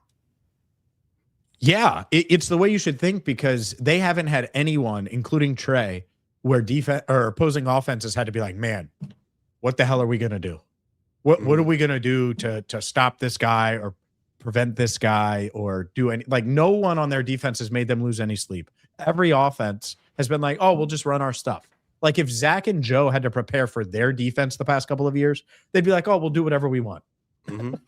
Like that's a hell of a spot to be at. Like you need someone, and maybe Caleb Downs ends up being that. The Ruben Bain one is the one that would kind of like if he gets there. I know everyone was in on Caleb Downs. Yeah. Bain, like I think Bain's just going to be good. Now, the difference is he's an outlier. And do you have time to wait on the outlier if the outlier is going to take a little time? It's a tough spot to be in. A lot of guys that wreck college football learn that their moves don't work in the NFL. It's like if you guys have seen Karate Kid, right? You guys like Karate Kid, Sure, of right? course. Karate Cobra Kid Kai, 1, all of it. legendary. Sign me I up. mean, the tournament, like you're the best around, and he's just Daniel. He's going through it, right? Yeah. And then all of a sudden, it's this time, right? It's this Right. move time, and he does it. What happens when he goes to Okinawa and he faces real karate dudes? He It's a lot tries this different. move with his life on the line. He gets thrown into the rocks. Yep. Okay. Guess what? That stupid move don't work against real dudes. Right. And so how much of what Ruben Bain was able to do, despite his short arms, is still going to work in the NFL? Or is it going to be Okinawa in the rocks? You know? Mm. All right, Paul. Is that too far? No. This is good. I want to keep it going here. So do you think that was a legit concern? Like, Yeah. because there are some I think in the every league. team should have that as a part. How is it not a part of the conversation? He's a Yeah. total outlier. It Well, matters. there were people that thought Mesidor was the better pass rusher, and I wouldn't have touched Mesidor at 10. But that was Today. a thing in the. What'd you say? Today, like I think today, as a pass Yeah. rusher, like Yeah. as a pure pass rusher, Bain is, I think, a well-rounded player. No would doubt. take. Yeah. But like Mesidor as a pass rusher, you need a sack tomorrow. I'd listen to the Mesidor argument. You know what I mean? That doesn't mean he's a better player. You should take him higher and he's older or whatever. But like, He's there's an older. argument there. Yeah, there is. There. But we'll react here in a second. We have the ticker on the bottom there. We'll see when the Hey, ticker Holmesy. happens. We'll react. I got plenty more 80s movie thoughts if you need more. What would go through? How surprising would it be if the Bengals are on the clock at some point tonight? Very. Although, I mean, tonight. I'm home, which should tell you something. Yeah. I'm. Hey, no, do it. I'm here and I got the blazer on. I was Come going to say, on. yeah, not Let's only is go. Paul there, and I'm like ready. it's the I'm ready for opposite. scoops. James It almost is. forgot to put a shirt on for this. Quick point. I'm in the press conference room, not even considering the lights aren't even on. They had to come unlock the door for me. Okay. So in case you're wondering the state of things, I saw Potsy in a hoodie and a t-shirt a little bit ago. So that's the state of things. They're just going to like frivolously allow you to keep those lights on. I mean, they just made some major deals, Paul. I mean, They did. You're right. They're on lightsabers. They're all LED lightsabers. Jordan Tyson to the Saints at 8. Jordan Tyson to 8 to the Saints, which means one of Downs or left. Ooh, you wish, Paul. Downs or Bain will be there at 10. So one will be there. Both are going to be there because the Browns. Well, I guess unless the Cowboys come up. Yeah, but if the Browns pick and they take the tackle, could come up and steal Downs from in front of the Giants, which they would freaking love to do. Are we witnessing potentially one of those scenarios where, you know, you start to see what positions are going to be coming off the board faster than you imagine? Is wide receiver, are we kind of circling that as a possibility, or is it just kind of that initial burst? With these two guys? I'm not saying that they were taken too early, but like it's starting to I'm seeing a bit of a trend is all I'm saying. I think people had Tyson and Tate just such a clear tier above the other guys that it's like if you're getting, although I love Lemon, but I mean I do too, but like I think he's gonna be awesome. He'll land with McVay and just like tear it up. You know what I mean? But killing me. But I do understand when you see the level that Tate and Tyson give you potentially to be true ones. I think I get the aggression towards them even in a draft this deep for receiver. But I don't know. Is there any scenario? You're there. You just said Potsy in a hoodie. Is there any draft scenario tonight, realistically, outside of like Arvell Reese? I think he fell to 5. Like that's probably his floor. It would have been like if you went into tonight. So it's not like he was getting there. Do you sense anything within the Bengals organization where they were like, "Damn, this guy fell," or are they just like, "Hell yeah, we got Dexter Lawrence"? Like, are they already? I can go put an ear down the line. I haven't heard anything. I mean, I think this is probably going pretty close to what they anticipated. You know, I would like to eventually get truth serum on Caleb Downs from them, you know, because, you know, between safety and the size stuff, you can hear them not liking that. But I wouldn't care about any of that. But, you know, I get if there's questions about that at the 10th overall pick. And like we just said, if you're comparing it to other options. But I think they were in on him. I think they were in on Downs, but they were also like, okay, how much better does it really make us? Like, is this going to be the game changer we need on defense? Like we talked about the ripple effect with Lawrence. Like you and I both talked about it on every platform we have. Like it impacts everybody. Jonathan Allen signing now feels huge. You're like, oh my God, like you can have Allen and Hill and Lawrence. Like that. Yeah, because all of those guys, you can limit each other's snaps on all of those guys and be really comfortable. Yes. And you don't have to, you know, it makes Hill better. It makes Allen better. It makes Lawrence. And obviously look at the Giants' edges when Lawrence is pushing the pocket every year. Like those guys are good. No one's claiming that Burns and those dudes were not good. But like when he's pushing the pocket, there's a reason that it's a train wreck trying to play those guys because you can't go anywhere. There's nowhere to escape. And these quarterbacks now are so good at climbing the pocket. Like if you can put that trouble in front of them, I went back and watched the tape. And I'm sure you guys did too, because it's like, oh, how many pressures, right? Mm-hmm. Man, how many throws did a quarterback have to make off his back foot though? Sure. Doesn't get a pressure. Doesn't necessarily, but that's why PFF has his pass rush grade so high and his pressures are not matching that all the time. Because when a quarterback throws off his back foot because the guard got moved 3 yards back into his chest, it's not a pressure, but it forces the quarterback to throw off timing, off rhythm, and not step into a throw. That is as game changer as it gets in this league. And so, like, I just, I think that's the part where you feel the impact. And then a Boye Mafe and a Miles Murphy, who have been kind of one-on-one winners that have had trouble finishing, will finish because the quarterback can't escape. Yeah. Miles Murphy, I can envision it. Like, there's plenty of times. There's just another couple extra steps. James, I've been meaning to ask you this. I saw a clip because your clips are awesome and they're well circulated. Great job, guys. But about Miles and the 5th-year option, and you had some hesitancy on a 5th year on. This is old. Yeah, that's an old clip. Yeah, go. Hey, they're still in circulation. Congratulations, guys. They don't go anywhere. Speaking of referencing 80s things. You're in my, it's close. Like, it came out like 2 weeks after Karate Kid. Like, it was around when Short Circuit came out is when he had that tape. I saw it because I hadn't thought about it. Did you pop in the VHS of me talking about Miles Beta? To me, I was like, obviously they're gonna do it. Yeah, but you had a hesitation. Because of the number.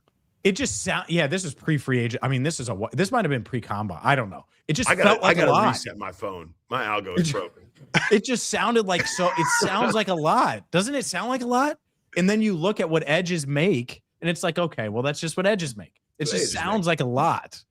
Like, but no, they hope that's a bargain. If he plays a full season like he played the second half of last year, it's a bargain. And I had the same thing with that. Like, I'm a big Dax guy. And when they picked it up last year on Dax, I was like, man, that feels like a lot. Yeah. So it's just when you're not like that dude yet. And I think he could be. And I thought Dax could be. I just think there's a little gut punch that comes with it. There's a little sticker shock for me, clearly. Because the past 2, they got it right with Dax. Can you imagine if he was a free agent? He'd have gotten paid. Oh, yeah.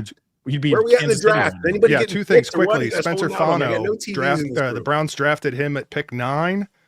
And who was Fano. Yeah, to tackle. They had to. Yeah, you nailed it. They had to. Well, they need a left. He can play left because they needed the left, and he can play anywhere. So, I mean, they've got holes all across their line, so just have him and put him wherever you need him, The Giants picked. I'm not going to spoil the pick. It is not Reuben Bain. It is not Caleb Downs. Wow. Oh, my God. I mean, I've already envisioned how I would feel about that. Didn't think it would happen, but I went through the exercise, right? So here we are.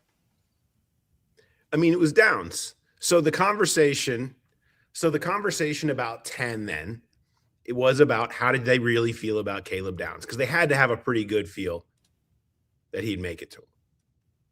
Probably. And you think it's just Downs, not Bain too? Probably Downs more than Bain. Okay. So if that's the case, I think it's pretty simple. Game-wrecking DT that impacts in like 18 different ways and you've game planned against or a safety. That isn't Kyle Hamilton. Yeah, like a safety. That is the important point that I have not heard really quantified enough is that he does not play.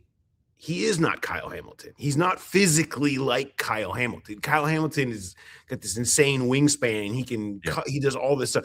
Downs does a ton. He does everything, but it's not because he is physically outmatching everyone or he's not even Worry. Like, you can't totally use him in that exact same way as those guys because those guys are more unicorns in the way they play.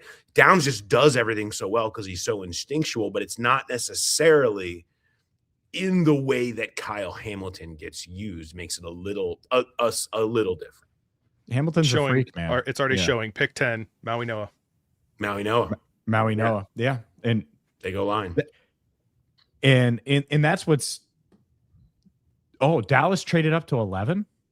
Oh, well, it's got to be one spot. So they're trying to. So Dallas comes up one spot. Or did they come up with their 20? Did they come up with 20 or with 12? The Cowboys sent pick 12, 177, and 180. So what is that? Fifth rounders? Fifth and sixth round. So the Dolphins must have had an offer and played their hand very well. That's some draft day stuff. Hey, we have someone that's going to come up and get our guy. Get your guy. Yeah. I mean, it's very little. But I mean, Dallas is sitting there, and it wasn't Ruben Downs, Bain. right? Yeah, I'll spoil it. Yeah, Caleb Got me. Downs to the Cowboys at 11. Cowboys, they're in heaven. Yeah, Cowboys are in heaven. Can't believe it. I wonder who was going to move up to get him though. Yeah, that's the question. Like, what kind of offers would the Bengals have had if they're still sitting at 10? If they weren't going to take, I mean, like if they were wanting Bain or Downs to fall to them, there's no guarantee if you're taking A couple Cowboys fifth spot, round, but couple fifth rounders. then it's like, okay, The prediction that I've been making, it felt like this, and I can't remember if we talked about this on Mega Mock or not, James. Ruben Bain to the Ravens is the most predictable thing of all time. The Ravens always just sit there and great players just fall in their lap. Yep. And we're always like, how does this always happen every draft? It's going to happen. The Ravens are always just sitting there waiting, and some dude just lands in their lap, and you're like, how did that happen? And now they're going to put Bain next to Hendrickson. And Bengals fans are going to be like, you could have done that. yep. Oh. You could have put Bain next to Hendrickson too. Uh, They're all going to laugh at you. Sorry, By the way, That's not 80s. That's 90s Sandler. So Right. I apologize. It's too recent. and not even movie Sandler. We're talking just audio, CD, Audio. perhaps. Yeah, the old CD. Did you Yep, have I this? did too. You have this? Cassette? They're all going to laugh at you, CD? Yeah, I did. Oh, the longest P. Yeah. Oh, yeah. Full Booth Willie. To this day, I still use the line. It's a veritable forest down there. I love that line. That's Kevin Nealon's. How, like, for years when people went to toll booths, like, how could I thought of that every single time? It'll be $1.75. By the way, everyone praising Paul and saying that I'm put like this wet blanket on 80s references. Did you not hear me just name drop like 2 or 3 things? Like, are you even paying attention? Like, are people doing that? Yeah, they're like, keep them coming. I don't care what Andrew says. I'm like, when I said short circuit, I said, whatever. I don't know. What do I got to do? Say rad? Like, what are we going to do here? Let's see here. You missed it, Paul. Austin Elmore was on earlier, and he was in a big field.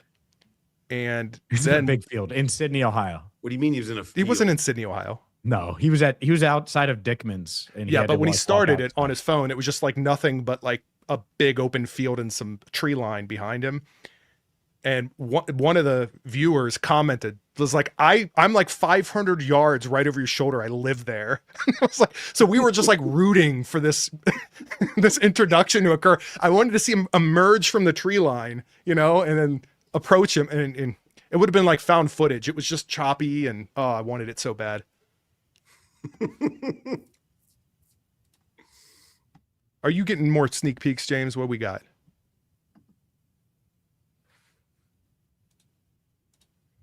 You're on mute. I'm muted. The Ruben Bain to Baltimore thing, this chat's going to erupt if that does happen. I've heard that a lot, and I am going to, like, how do we can't keep letting this bleepery continue. It always happens. But yeah, we'll see. We'll see if that happens. The Caleb Downs thing, I get it. Paul, before we let you go, and he's Paul Dehner Jr. of The Athletic, check out the Growler Pod. I know he's going to recap the Bengals trading up tonight if they do that afterward. But 41, what's it feel like? To me, corner linebacker, is that the case for you, or how do you feel? Yeah, trade back corner linebacker feels like the most. Like I just think you're gonna look like last year, James. We sat there at that pick. Don't do that to me. Last year, Tate Ratledge, it's obvious. Like he's the guy, right? Like you see one guy. But I think it was obvious. My point, I don't mean to just open that wound. I do kind of, but my point is, this year you're going to see. I just think a lot. I just think you're going to see a lot of guys where you're like, I like 10 of these dudes. They all feel the same. Like all the corners, the linebackers, that group of like 3 linebackers or whatever. You're probably going to have most of those there. You're going to have a bunch of the corners there, whether you like Cisse, whether you like Terrell, whether you like whoever slips, maybe Chris Johnson slips, maybe you're just talking about, maybe you're a Pons guy, like whatever. Like I don't pick any of those guys that are kind of in that grouping. It just feels there's going to be a lot of them there. I'm to me interested in what happens with McCoy tonight. I'm just I'm interested to see what happens there because I don't think they were out on McCoy totally. There was just you can't at 10. Right. But Oh, I mean, if there's a scenario, that's the one that does the unorthodox move. That's the one. It's like, okay, we could still get McCoy without the pressure of being the 10th overall pick. How do you pull that off? What do you got to do to make that happen? I think that's the one I'm watching right now in terms of storyline tonight that could lead into tomorrow, and that could make it really interesting. Because the beauty of where they're at, while yes, they need him, if it's a thing where the injury has him on a slower start to the season, I mean, they have 2 starters on the outside. It's like they don't have to have him immediately be top form. They could work him in and not lose anything early in the season because they have Dax and DJ. So I'm fascinated to see how far McCoy drops and if he comes off the board tonight or if it ends up being a conversation all day tomorrow. Yeah, sign me up. No trade down at all. If McCoy is there and it's not like red flag to death with that knee, thumbs up, let's roll. Like I'm in all the way. Like that, he's a stud. He's great. It was really hard to sell people on him because of the ACL and because of the Bengals history with first round picks. And then all this stuff comes out. But at 41, like it really changes. Yeah. It changes it or 35 or whatever, I wish, because the ACL is not the thing. It's like the other part of this injury that's the thing now. Yeah. But I would love to have seen what would have happened if he didn't have that, if it was just a clean ACL. Yeah. And because I wonder if they still would have moved. Like, I I wonder if they'd have stayed. If they would have known, like, man, we're going to get one of McCoy and Delane in worst case downs. If they knew that. Feels different. I think they're like, I think it's different. But and I do think they had McCoy in that high of regard, right? And so, by the way, like the funny thing about these medicals, like if you can get 8 years out of a guy, it doesn't matter. Like, you know how you see some of these reports, like it's a degenerative knee, it could bother. Well, yeah, like when he's 50, it's going to be scary. But like you just never know, of course, and we don't have all the news, like all the info. But that's interesting to me that you say that, because I thought as of last week, before all this, like it feels like years ago now, that McCoy was very much in play. Oh, yeah. Very much in play. Before like the news of the true, like I think before the teams, which was after, this was like a couple weeks ago, 2-3 weeks ago. Post pro day. His pro day, everybody was like, this dude's healthy. And then the medical spec pops back up after that. And when that hit, that's when everything changed. Yep. You know what I mean? Yep. And so I'm just curious if those two are directly connected. Yeah. Yeah. It certainly could. And by the way, even with McCoy, as good as I think he could be, Delane, whoever, that dude, Dexter Lawrence, he's a guy you got a game plan for. He's a real dude. They have a real dude on defense, Paul. They have a real dude. It's wild. And then a guy who can tackle on the back end named Brian Cook. I don't know if you've heard of him. Think of it, what they've done. They're going to roll out there the first snap of the season with 3 out of 4 new guys, and Miles being the other one. And, last year's first round pick in behind them. Like they did what they said they would do. Pass rush is king. We've got to get leaders. We've got to get dudes in here. We've got to have playmakers. We've got to be able to get after the passer. We got to have waves. Yeah. They did it. I'll let you go with this. Yeah. Linebacker. If Jacob Rodriguez is there, you think they're in at 41? Yeah. I mean, I'd be curious to see who the corners are alongside of him. But in terms of if they're like, we like the linebacker here, I mean, he's the dude. Come run the defense.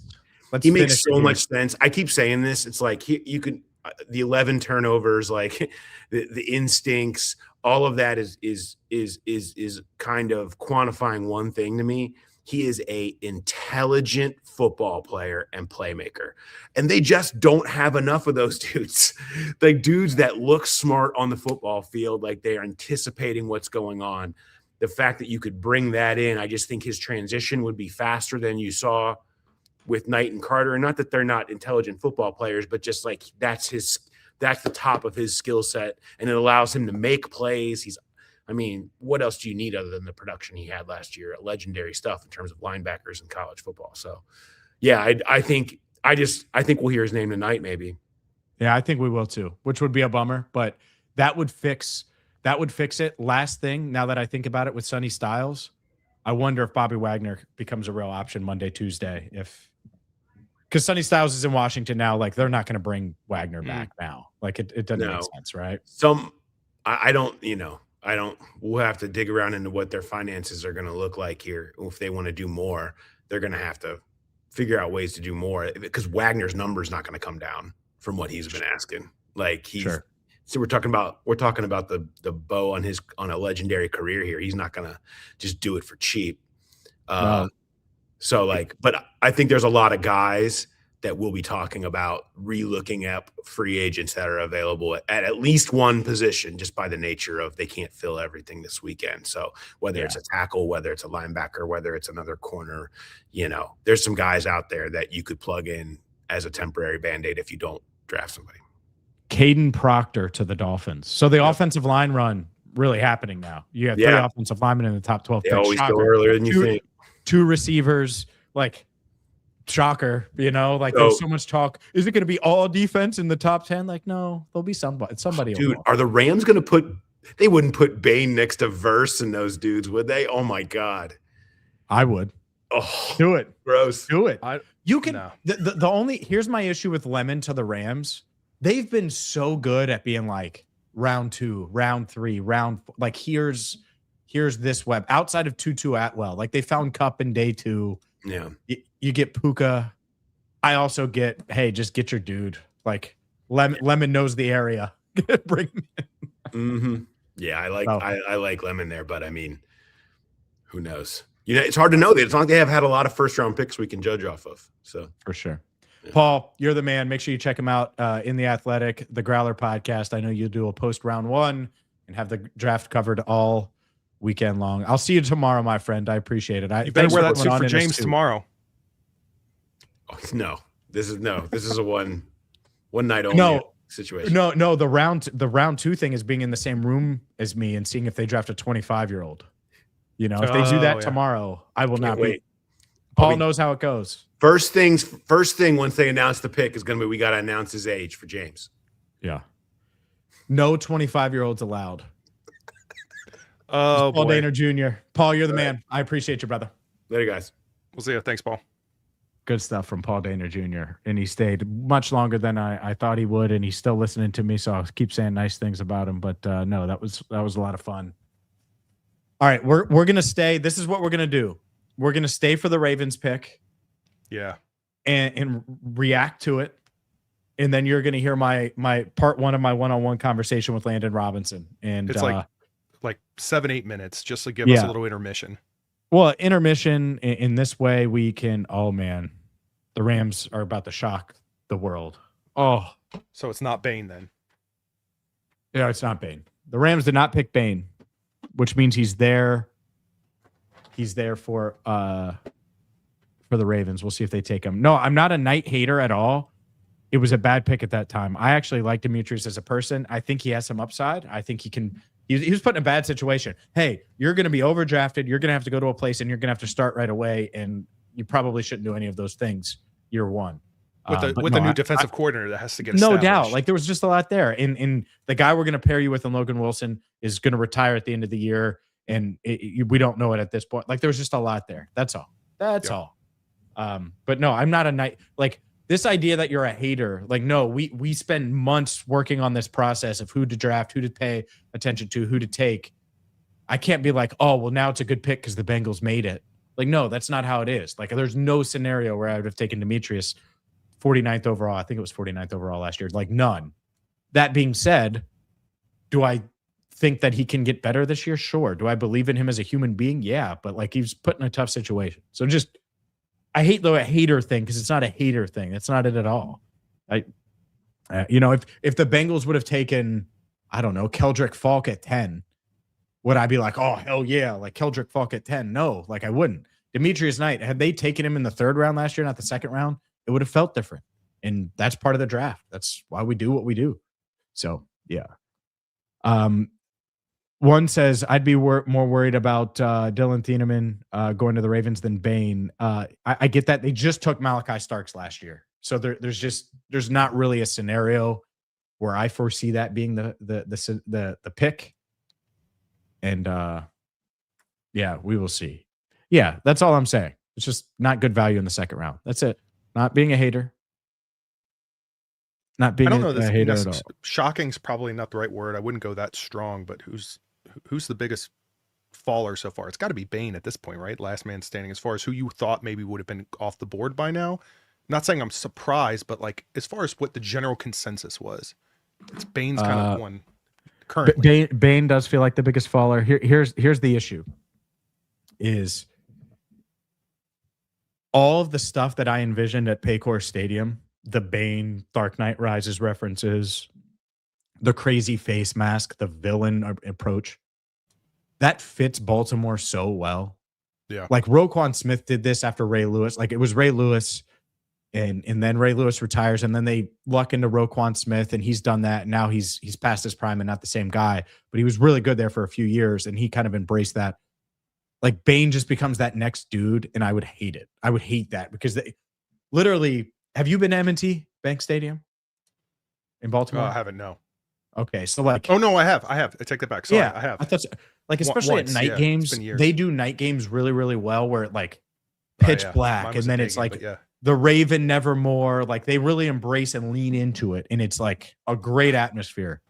Yeah. I can just envision the Bane Dark Knight Rises clips and sounders and things like that after he makes a set. Like, and it's just, man, it's crazy. So yeah, we will see. But that one, it's just like, you think darkness is your, like I couldn't tell if you were doing Bane or Raven until I heard you continue talking. Do it. Let me hear you do Bane. It's hard, bro. I'm not doing it right now. You think I can't do it because darkness is John your Sheeran will have me sped up. It'll sound even more ridiculous. We had a great round of guests there. Great round.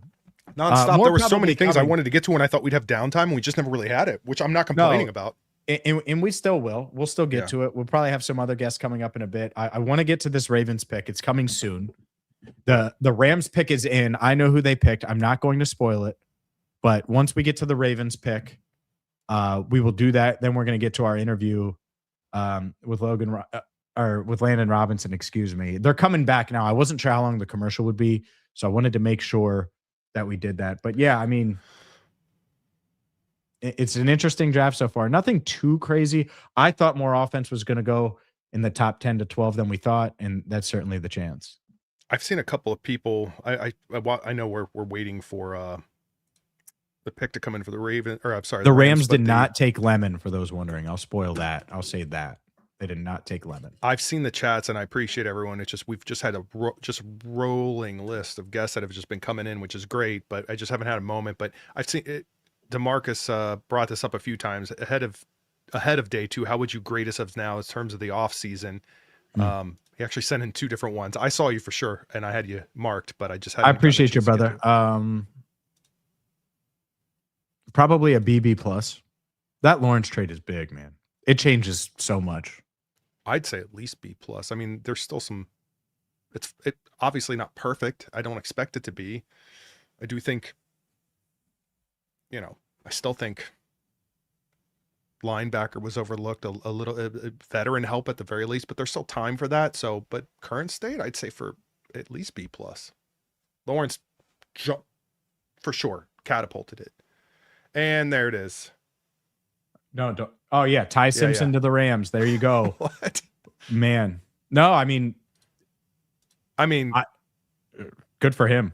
It's probably a really good landing spot for him, to be honest with you. Yeah.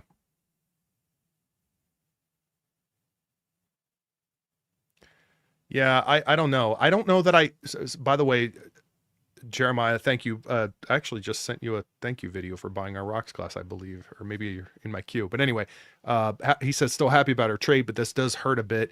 If Ruben Bain goes to the Ravens, I think the grade on the trade becomes a B plus instead of an A plus, simply because of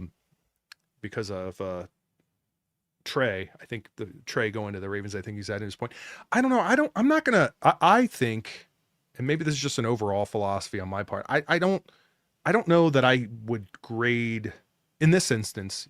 Let hindsight weigh into it that heavily, right? Like, you could have done this at 10 if you had stayed at 10. Like, it's nothing changes for me in terms of like, I still don't know how any of these players are going to be at an NFL level, right? Like, I just don't know. I know how Dexter Lawrence is at the NFL level. So Yeah.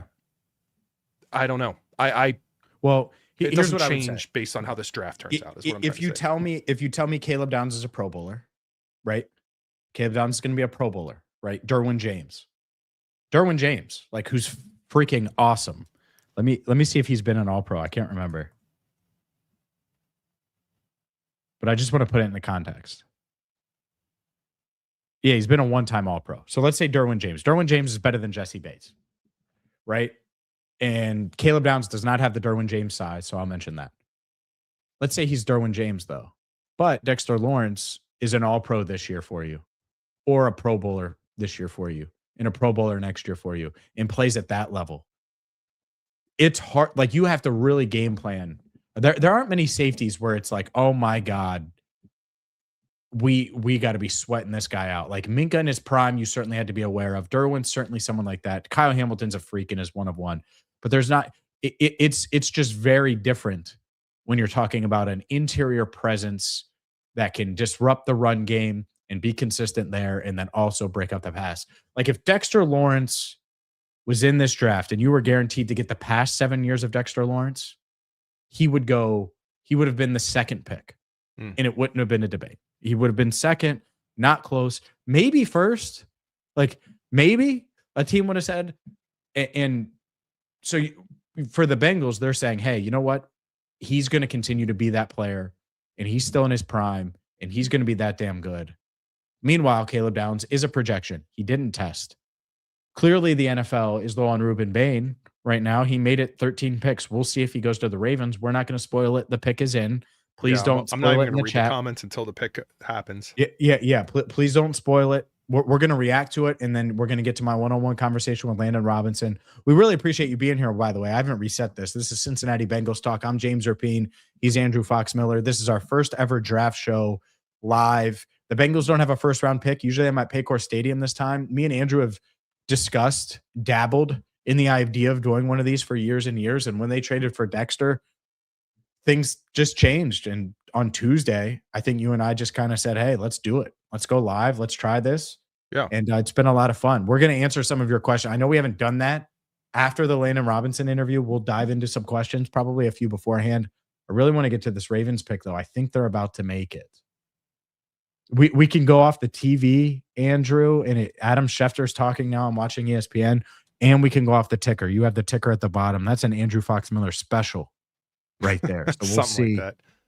My man, no, give yourself credit. We were talking. I didn't create the ticker. I just found a way to get it on the screen. 4:45. He's like, man, I've been trying to find a ticker, trying to make this ticker work. He made it work. So there you go. Let's see here. Pick is in on the broadcast, and I'm seeing through NFL Network streaming the pick it. Is in. The pick is I mean, in. like, Yeah, I you're haven't streaming. announced it on the screen. I imagine you're behind me. I assume. I don't know that. I assume. Just because I'm on I think it's a Roku stick in here in this room, but let's see. We're waiting just Here like we you go. are. Goodell is going to the podium now. Here Yep. we go. Okay, we're on the same. Is it going to be Ruben Bain? He's smiling. With the 14th pick.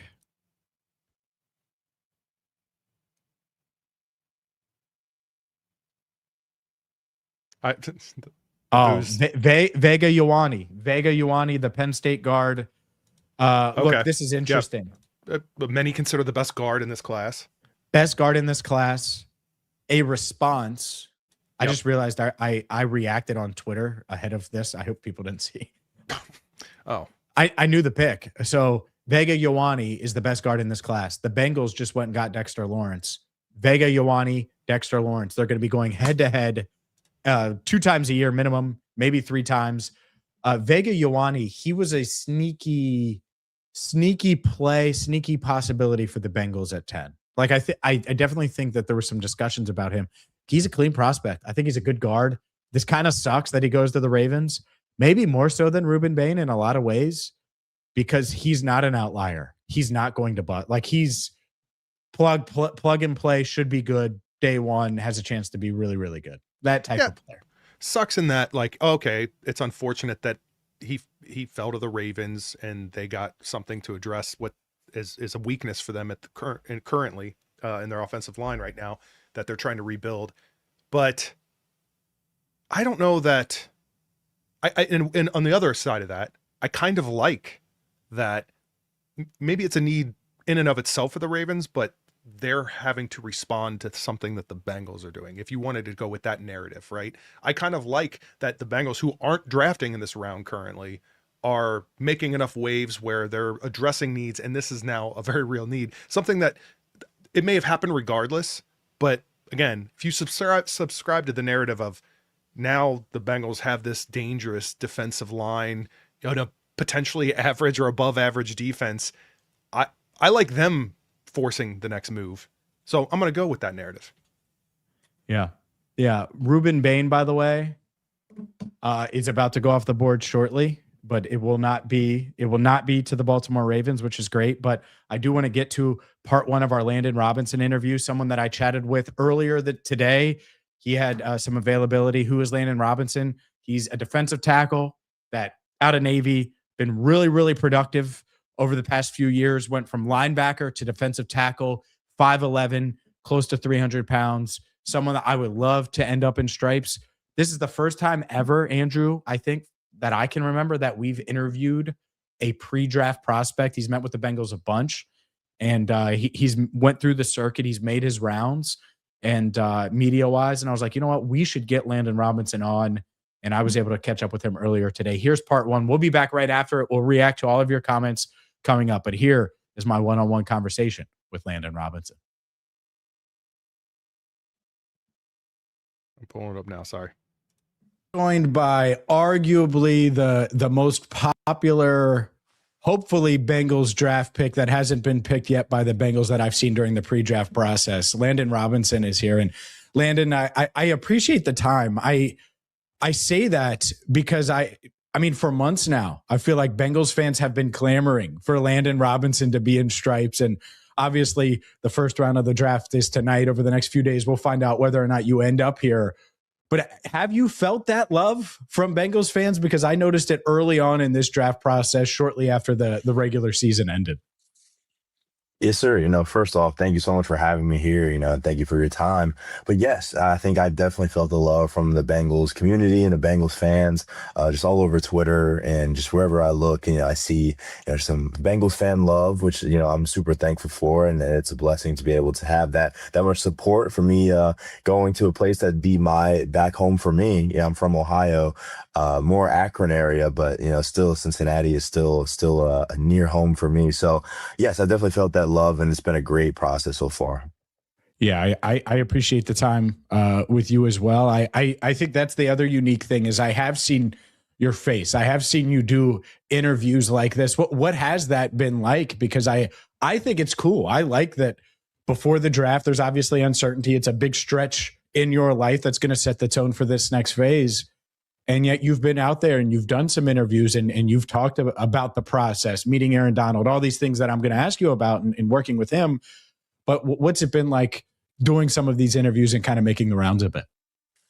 Yeah, I feel like that's what it's all about. A lot of people, when you're trying to become a professional athlete, a lot of people don't know who you are. A lot of people, especially coming from, a service academy, a lot of people haven't really watched Navy football that much. So I've always just made it a point to, get my name out there, speak to whoever, wants to speak to me. And I feel like it's been a blessing just being able to get the love and attention that I have been getting.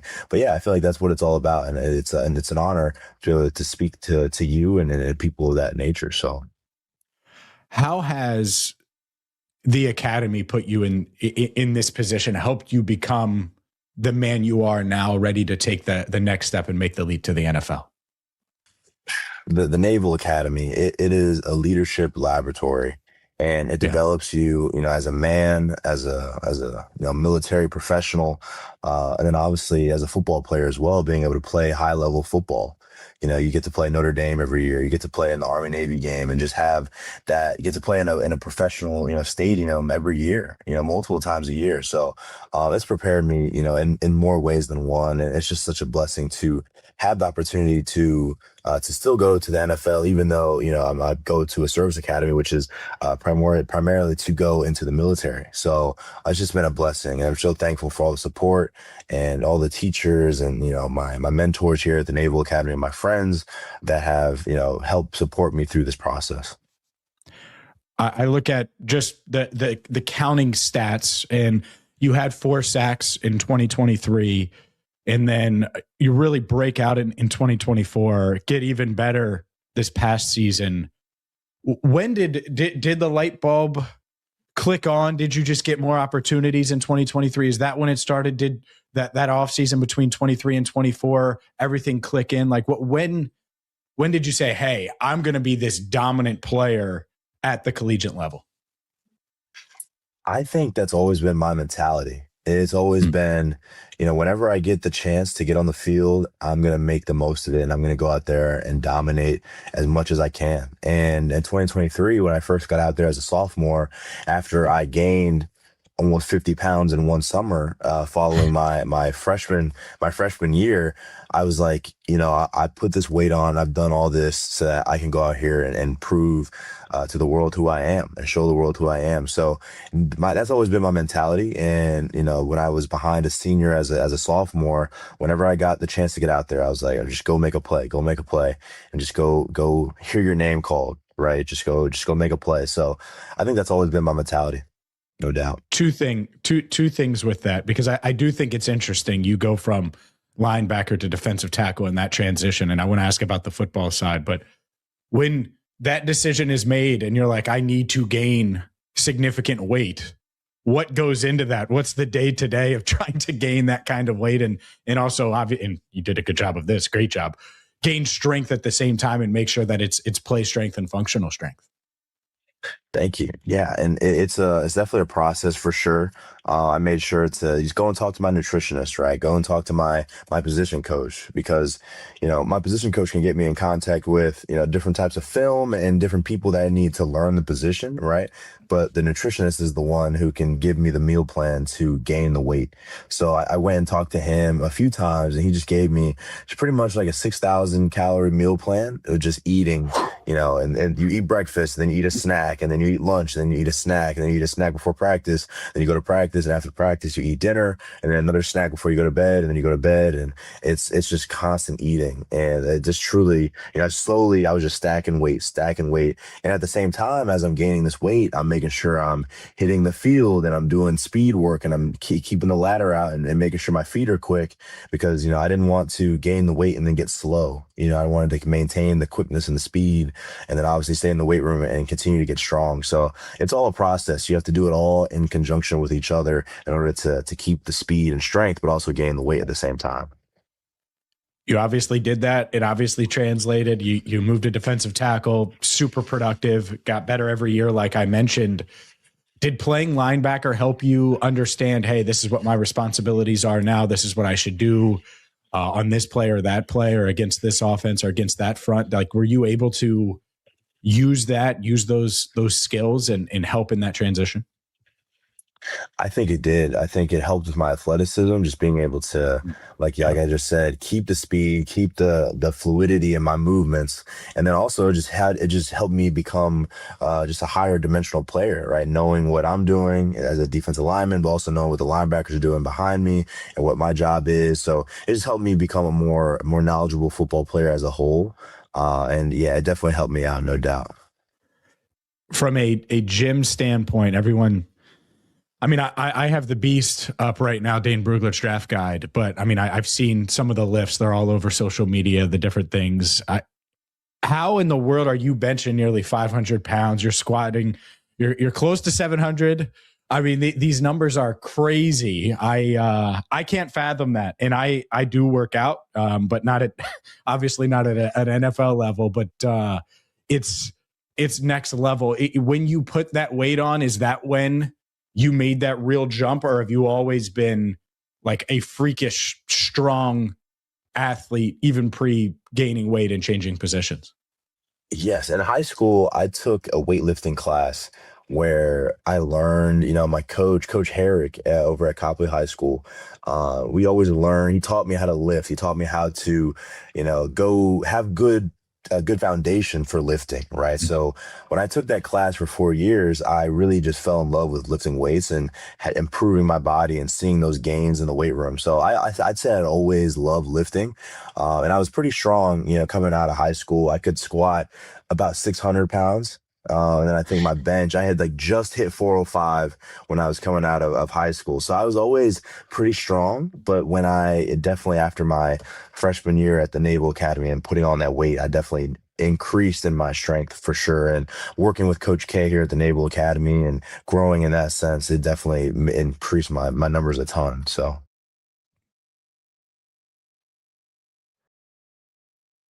There we go. Andrew didn't make it back, or maybe he did and didn't turn on his camera, which is fine. Look at him scrambling. Scramble drill, Andrew. Scramble drill. It's okay. I hope you enjoyed that part one of our conversation with Landon Robinson. Really good to catch up with him. I think he might be a Bengal in a few days. We'll see. But while you were out, well, Ruben Bain went off the board. Went to the Tampa Bay Buccaneers, 15th overall. And then, well, Kenyon Sadiq, 16th overall to the New York Jets. Not surprised there to see Sadiq go. I think he's not as good as the Brock Bowers, Tyler Warrens of the world that we've seen in previous years. Colston Loveland, of course. But in that next tier, and those guys didn't make it to 16.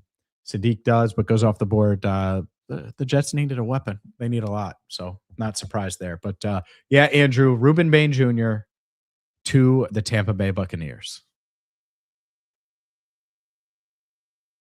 I'm just pulling now to up the date here, removing the ticker. Yeah, get that ticker off here. So, all right, I saw that it was really the same. A few repeat people saying, "Hey, what's going on with this interview? No time for interviews." No, we were just taking a break. We could have just put a small. We'll be right back. Screen. Yeah. Come on, take it easy. It was like 7 minutes. Yeah, 7 minutes. Like, I went upstairs, talked to my kids briefly, stretched my legs. I did nothing else, and then I came right back down. By the way, Lucas wants to say hi real fast. I got you on speaker. Yeah. Before he Lucas goes say hi. Hello. What up, brother? Hi. What are you doing? Can I read the chat? Can you read the chat? Yeah. Yeah, you can. You tell me. Can you read? It is. Oh, yeah. Instantly making fun of Lucas. Hey, Lucas, you want to play NFL Blitz? No making fun of me. What? I can't. You can't. Next No. time you're over here, we'll play NFL Blitz. Oh, yeah. Yeah, I will then. There you go. Yeah, hooray. There you go. Hi, Lucas.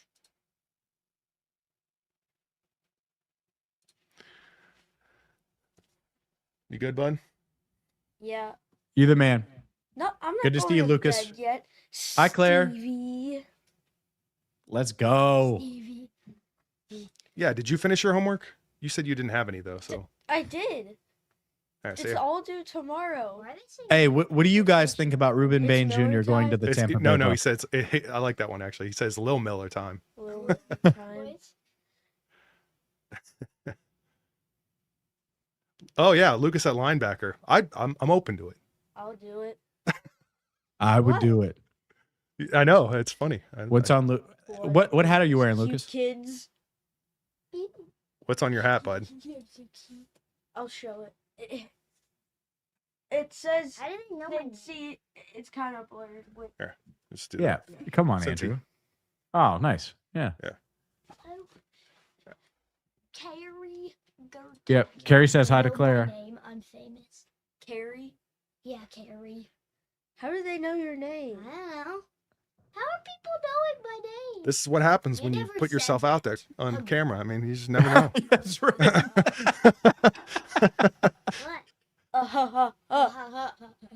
I'm First getting person to mocked say now. hooray wins All right. free mug if they need. We should have just had them run the 7 minutes instead of your Yeah, interview, which, by the way, clearly. I liked. I just Yeah. people complaining and being ridiculous. No one's gonna be complaining. See. Wait. Was that? Oh yeah. P.S. Aussie sense of humor here. Oh yeah, I gotcha. Australian. Oh, Australian. All right. No. gonna say- All right, No, last you thing. say Who's your bye. favorite I'm Bengals not player? tired. This is what happens when you do how many hours have we been? 2. Who's your favorite Bengals player right now? Bengals player. Yeah, you can move over a little bit. Like, see, Uh. watch your feet. Who's your favorite Bengals player? I don't know. Come on. Yeah, you do. Come on. I guess. You want to I say Joe guess- Burrow, but you probably don't want to say like I 'cause guess everybody Chase says Brown, because I have a Oh. really good card. it. Yeah, he's That a, There you has. go. I'll go get it. oh. What? Claire, you There. entertain me? Hey, There's do Claire. you want to tell him about Jeremiah Love or should I? Okay, bye. He would See have you been later, Claire. All right. Oh, Jeremiah Love. Yeah, Sparky gets it. You know, that one of the funniest narratives was like people coming up like in chat or on social media. I've got some messages or emails like, James, why do you not like Chase Brown? You know, like why do you not like Chase? And it's like that was never an issue. I like Chase Brown a lot. I just love. It's a big you difference. could like Chase Brown and Jeremiah Love, I guess. No doubt. Well, no doubt. Oh, wait. Jeremiah Love. Oh, yeah. I'm gonna okay. miss that. Here, you want me to? Yeah. This is what he wanted to show you, James. This is the Chase Brown. Show that me. He season. wants to show the 1,000 people watching. Let's see if you can Yeah. figure out the Yeah. focus. Yeah, That's it. Lucas is like, yeah, I didn't want to show James. I don't care about James. Hi, Lucas. Hi. All You right. out of here? Oh, I thought you said hi. No. I said hi. No, you're not staying. You're not staying. I got to switch you over. I got to switch over. I can't even hear anything. Oh. Wait, anything else you want, Luke? You good? You want to say anything else? Wait. Wait, scroll down. I'm afraid to. People are asking questions. Nice It's card. stickers. There you go. Mhm. What does that say? Oh, he's talking about us. Said you guys, Joe and Jake, should have combined your streams. We might cook up some things in the days to come. We'll see. Wait, how fast can? No, go down. No, dude, Can? how fast can Lucas run a 40-yard dash? Yeah. Yeah. I don't know. Probably fast. How do you really feel about James? This is the last question because it's the best one. 6, He 7. said 6'7". Okay, yeah. It's not funny anymore. no, But pull it up. no. Zero Okay, quality. we're good. Answer the question, Lucas. How Yeah, do you feel answer about this me? last question. Don't worry about the chat. The chat's gone. Okay. Answer this last question. How do you really feel about James? He's bald. Yeah. Almost. Okay. And How do you feel about James? What do you think of him as a person? Is he all right? Is he cool? You like him? They're gonna He call has me like a weird poopy movie head. theater in his basement. Oh boy. What are you doing? I don't know. Okay. Open the All chat right. again. All right. No, we're good. We're good. No. Bye, Andrew. I'll let him get his kids riled in. There we go. That's a weird movie theater. Oh, that's the funniest thing ever. Guess who's never going to be allowed to watch movies at my house? Well, there you go. That's the answer. Andrew, I took you off until I figured I'd let you get the house in order. That's all, brother. Blake Miller went to I'm good. the Detroit Lions, so we'll see. Bye.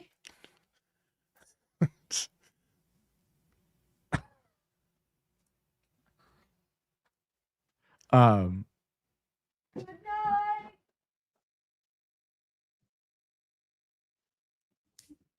I just need to figure out how I get to punish Lucas now.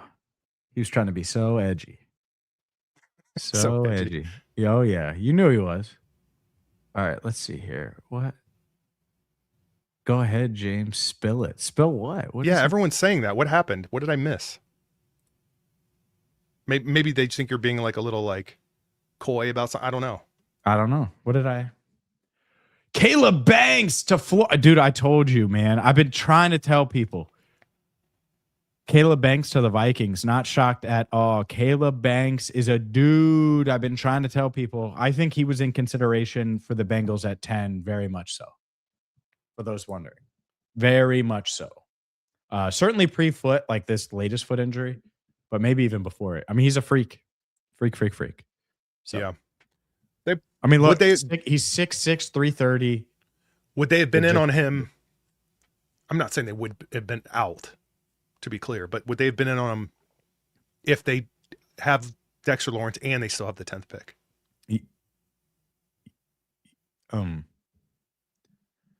Well, then they probably feel like Caleb Downs does make sense. Right. Well, let's say Caleb Downs wasn't there. I'm just saying, like, how in are they? Like, how much does it change? I guess. I think they would have been in on Banks at 41, right? Yeah. So like that, say For whatever. 18 feels rich considering he's not healthy, but he's a freak. Like freaks are hard to find. It's weird. I didn't even really like. I knew it, but I hadn't put it together that in this draft for round 1, the Bengals don't have a pick, of course. The Packers don't have a pick. Like I knew that. I just hadn't put it together that I'm watching a round 1 without Bengals or Packers being a round 1 pick. For context, everybody is just, I follow the Packers pretty regularly. My dad's family's from Wisconsin, so it's another team that I keep an eye on. But I certainly don't live it like I do with the Bengals. So.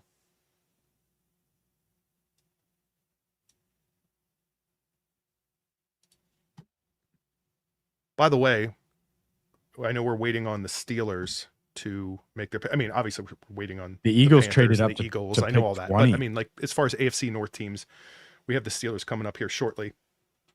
I was thinking about this, so I had this idea, James, and I wanted to kind of do the same approach where we do something like we did before with the Rocks Glass, where like it's a zero, close to zero profit. I mean, like enough to where I can print out a thank you card. I did not do this for us. I should have, but I'm gonna put this out there. I think you'll find this interesting, James. While we're waiting, this will be like 30, 45 seconds, and then we'll kind of move on from this. But if I were to present this screen here. Oh yeah, I can share this tab instead. Let's do that. Yeah, let's do that. So I was looking at this idea. I was like, dude, what if I did a lightweight, it's spring, lightweight hoodie, and then just for fun, because I'm one of those people, I don't like to have a lot of stuff, like extra stuff on a sleeve or on the back to say, hey, this is the, I went to this event and got this shirt type thing. You know what I mean? Like, unless it's like super significant. But I thought about this idea of like inside the label, putting NFL Draft 2026. So you'll always know, but you don't like necessarily have it in front of everybody's face. So lightweight hoodie, our logo in the upper, just kind of like this quarter zip that I had made. What a lightweight hoodie. So I haven't even published this thing yet, but this is the pricing that the store was recommending. You can see at $35. I'm not going to do $35. It's going to be less than that. $10.36 per sale. I don't have a number in mind to commemorate this particular draft. I just want to get it as low as I can. But with like, 27. Go on, tell me. Do 26 because it's NFL Draft 2026. 26.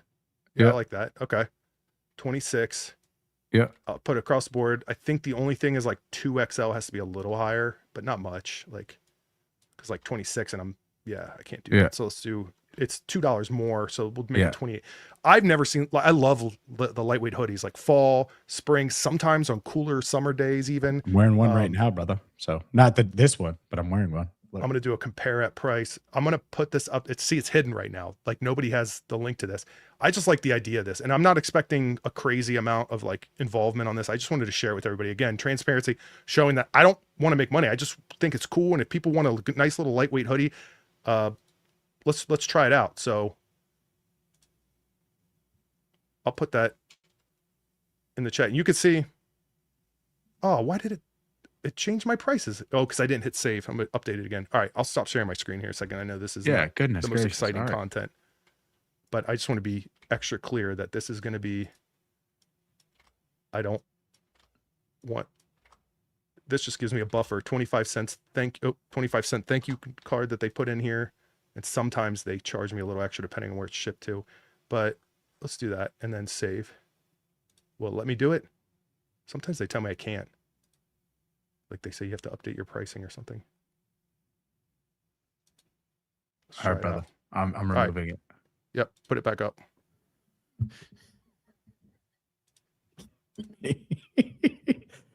The Cowboys traded down with the Eagles. So that one's interesting.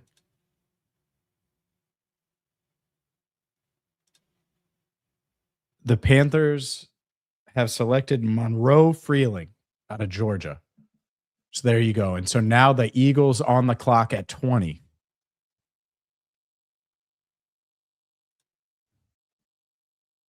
Dallas trades the pick to Philly. That's interesting. The in-division trades are always interesting in the draft.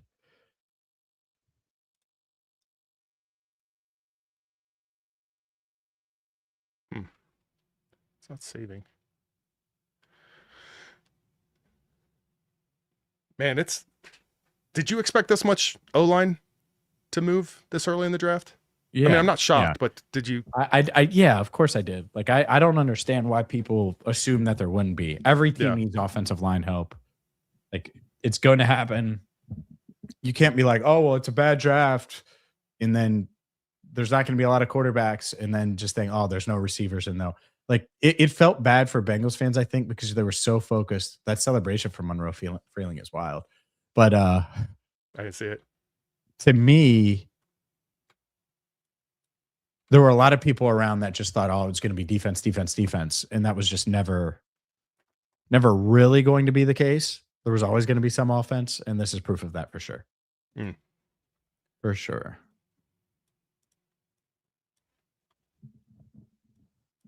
So far, two things. At this point, waiting with Steelers on the clock. What's the biggest story from the Bengals angle? And what's the biggest story overall NFL? What do you think? Bengals wise,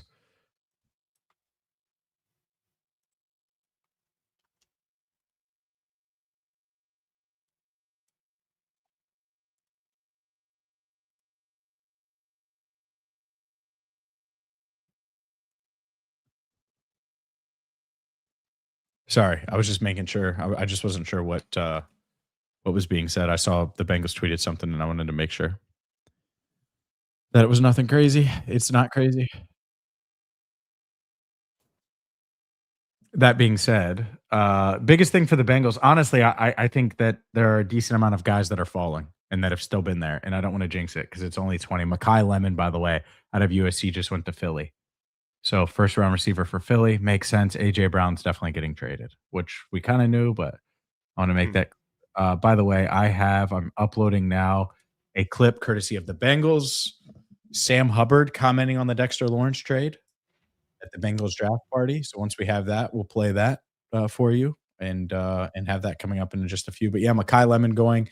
I think that's interesting. I just never really bought the narrative that these offensive players weren't going to go. But the biggest story is the fact that you have the MVP and Matt Stafford and the Rams take a quarterback. I mean, that's the biggest NFL story. I mean, they just took their guy and they're negotiating with Matt Stafford too. So like that's a real thing. Like, do they keep him?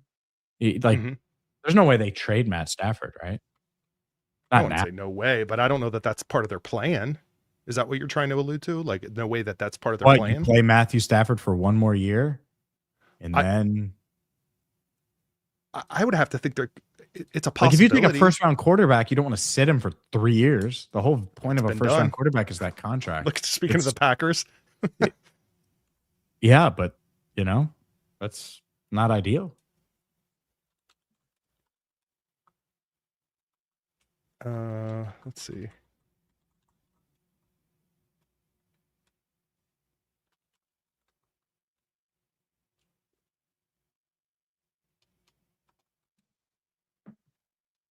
By the way, here is Sam Hubbard on the Dexter Lawrence move. The Bengals just tweeted this out. I just grabbed it, wanted to play it for you guys here on Cincinnati Bengals Talk. If you're just joining us, he's Andrew Foxmiller. I'm James Rapien. Here's Sam Hubbard. We're still going to be on screen, Andrew, but here you go. The move is an unbelievable move, in my opinion. And he instantly changes the face of this defense. Everything else is kind of inconsequential if you don't have that center of your defense shored up.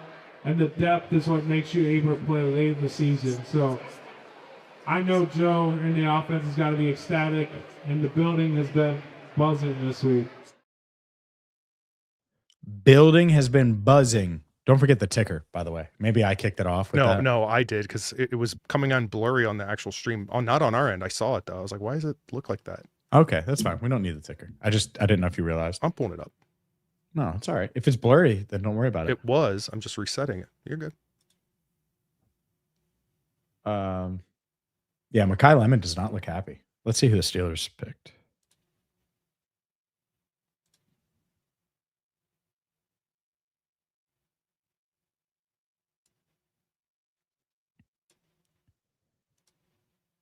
All right. It doesn't look like we know who the Steelers picked yet. Interesting.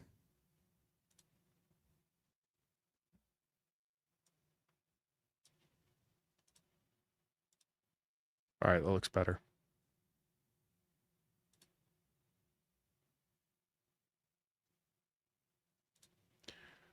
What if we could have had Hubbard pop by on this? I didn't even think of that.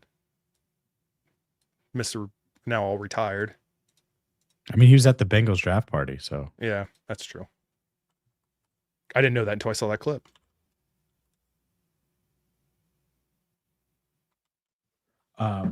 Speaking of clips, I'm going to get one more now that I think about it.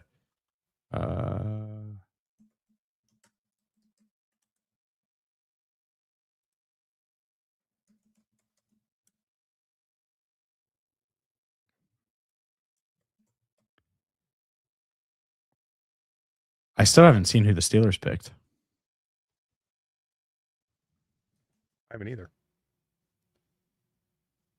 It's not up yet. Either way. What are you doing? You working on the hoodie or what are you doing? Yeah, well, I was fixing the ticker, and then I went in and did that, and then I pinned the link to the hoodie that makes almost no profit. I just want to. I know you got to stop putting it out. It doesn't make profit. We get it. Get the brand out there. Well, I don't want. You discounted it. You discounted it for everybody because of draft night. That's a better way to say it. And I made it. God, look. What makes what is this battle you're trying to form here? There's no battle. It's just like we get it. We're not trying to make money on it. We just want. You asked what I was doing. Hey, by the way, I want to see Andrew do this after seeing Sexy Dexy do it. This is courtesy of Yanni from Local. Daddy hasn't seen it in person yet. All right, and I want to feel the stage shake. I want to be concerned. Okay, can you do it? Okay.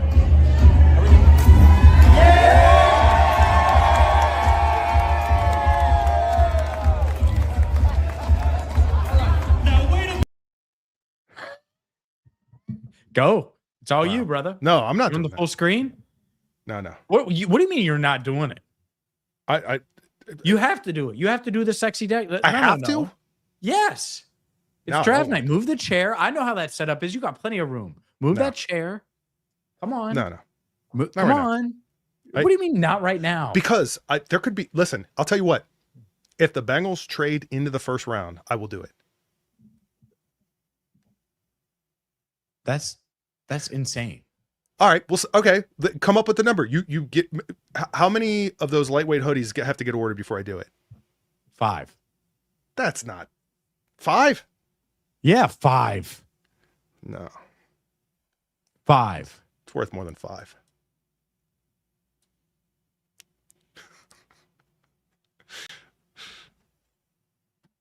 I'm thinking through it. I'll workshop it. I got to catch up. There's so many comments. Yeah, there's so many people. Mom and dad We're are on fighting. Andrew's side. Yeah. By the way, there's somebody early on. I don't want to until I make a profit. Yeah, I mean, that's not what it's about. I just don't want to lose money. I said it last time, bro. What? You think these What? No, spit it out. What is this dance that you're trying to do? What is Just show me the sexy Dexy. That's it. Oh, That's all we're doing. That's Get the outta here. dance we're doing. you do it. Come on. What? I've done it. Daddy hasn't seen it in person yet, all right? And I want to feel the stage shake. I want to be concerned. Okay, can you do it? Okay.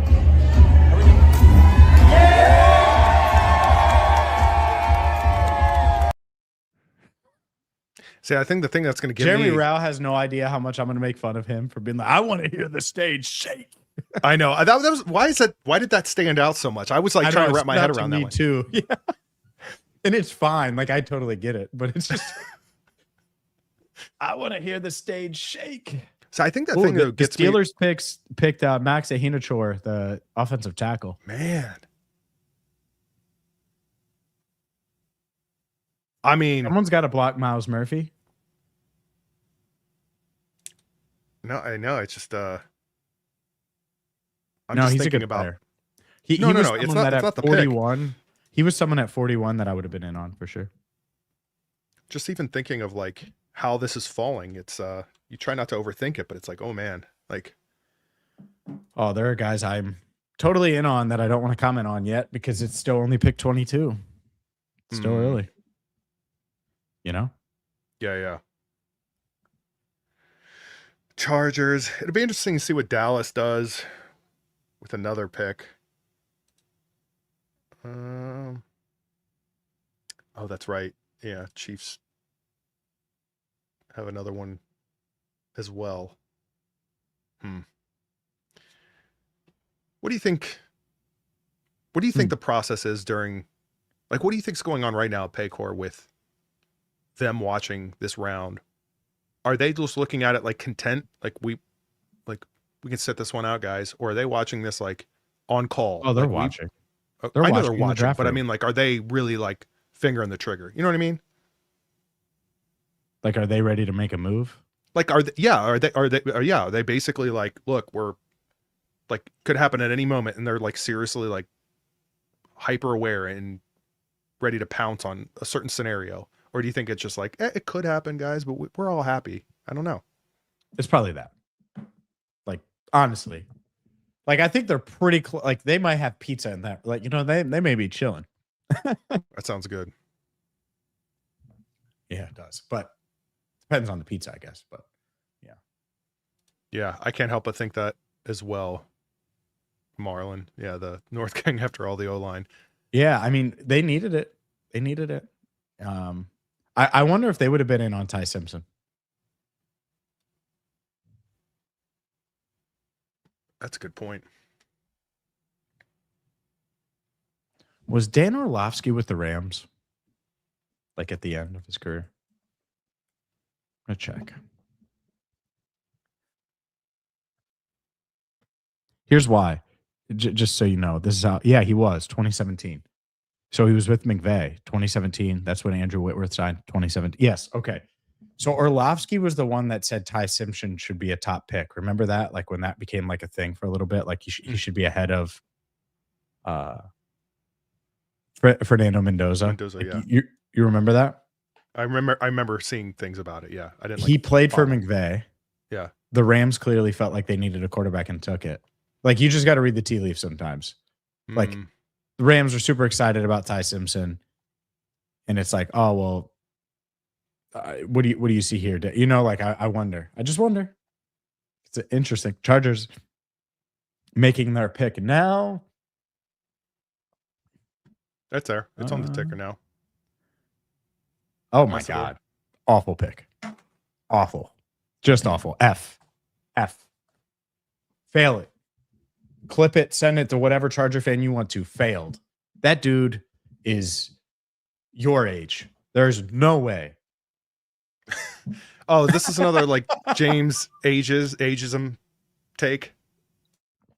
Yeah, it is.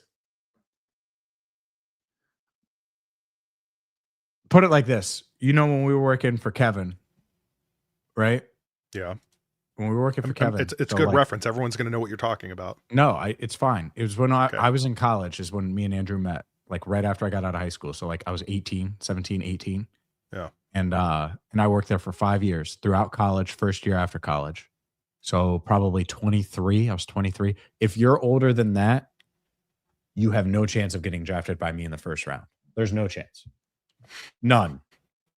Like, you should absolutely be ageist to a degree in the first round. 23 or under. Otherwise, there's no chance. If you're 24, you are not a first round pick. You better keep it moving. There's no scenario. Mesidor has a bunch of injury issues too, health questions. There's just no way. And he's a good pass rusher. Like, I'm not saying he's not. He's 24. He better be a good pass rusher. He's 24. Are you the same guy you wouldn't have that you were at 24? Like, so you wouldn't have drafted Brandon Whedon. I wouldn't have drafted who? Whedon. Brandon Whedon. Hell no. No. He's 30. Like, he's older than Joe is now getting drafted. How wasn't he 28? Like, for real? Yeah, he was up there. Because remember, he wasn't in school for a bit and came back. 28. He was 28. He was 22nd overall. Oh my God. 28.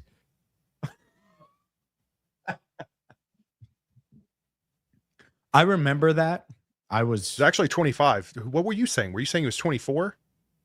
Brandon Mesidor? He is 24, isn't he? Is he 25 already? No, I just checked too. Even Brugler has him at 25.05. So yeah. He already turned. Oh my. Oh wait, no. April Brugler 5th. counts as September, right? April 5th. No, April 5th. So he just turned 25 during the draft process. Jeez. Yeah, man. I mean, if you can rent a car, then you better fall far. You know, I mean, there's just yeah, that's a good point. It's older than Miles Murphy is right now. If you can rent a car, you better fall far. There is no way. They said Burrow barely made the cut with you, James. 23. Yes, no doubt. By the way, no doubt. If Burrow was 24, no chance. There's no chance. He's no chance? None. We're not talking about, like, I understand if you're like relying heavily on what you're required to do on the field in a quarterback. I'm not saying it's like being a place kicker, but like, it's not like being an edge. You know what I mean? 24?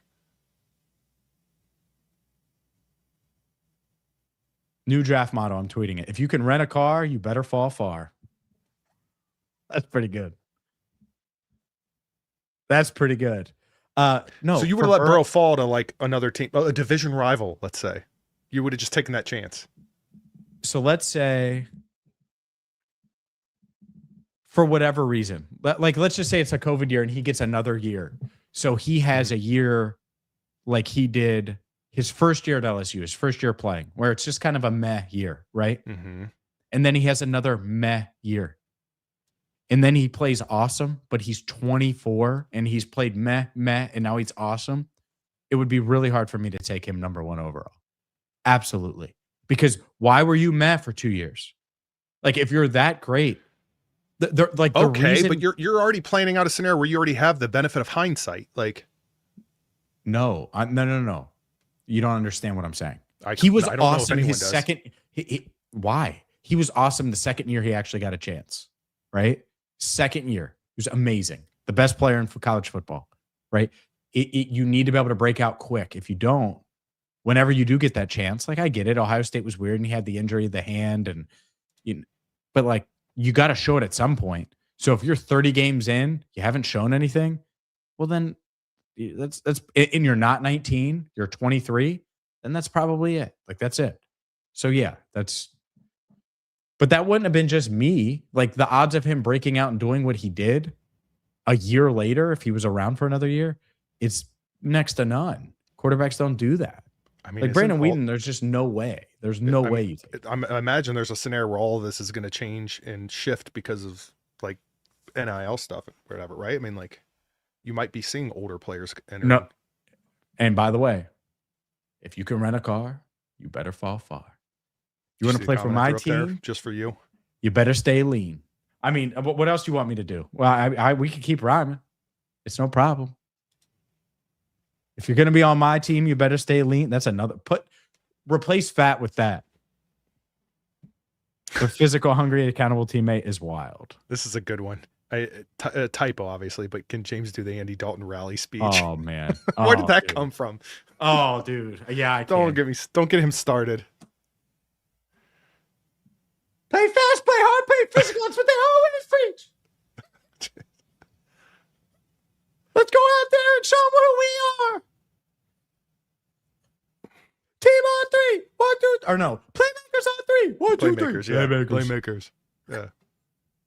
Malachi Lawrence to the Cowboys. That's a good one. I was in on him at 41. I didn't think he'd make it.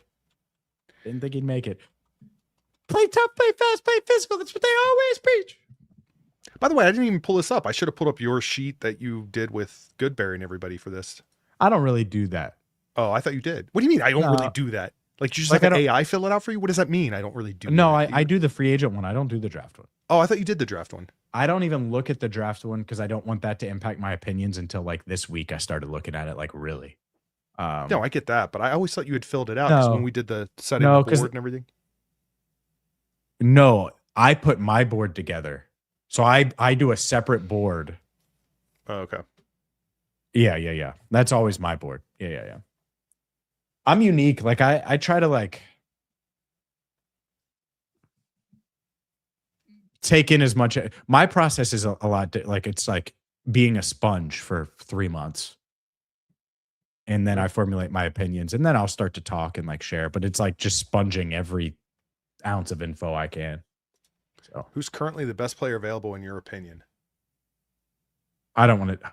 I guess we should do it. I'm just gonna jinx it, but that's. I know. I'd like have to. Like for the Bengals, K-Rock, like best player available for the Bengals or just best player available? I mean, what? I guess for the Bengals. I don't know. I'm gonna speak for K-Rock 2 here.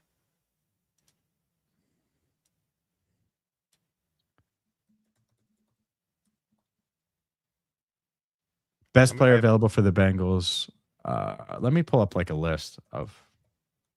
I know that's what. Like in general, like of players. Like, I feel like it should be more obvious without me having to do that, but we've been. Actually, I'll just pull up a top 100 list. I know who went. I just want like players ahead of me. That's what. Okay, so Thieneman is the best player available. I thought he wasn't okay. Which means he's going to go to the Browns. No. Okay, so the Browns didn't do that, which is good. I just happened to pull up CBS Sports, and they gave Caleb Banks of the Vikings a D grade.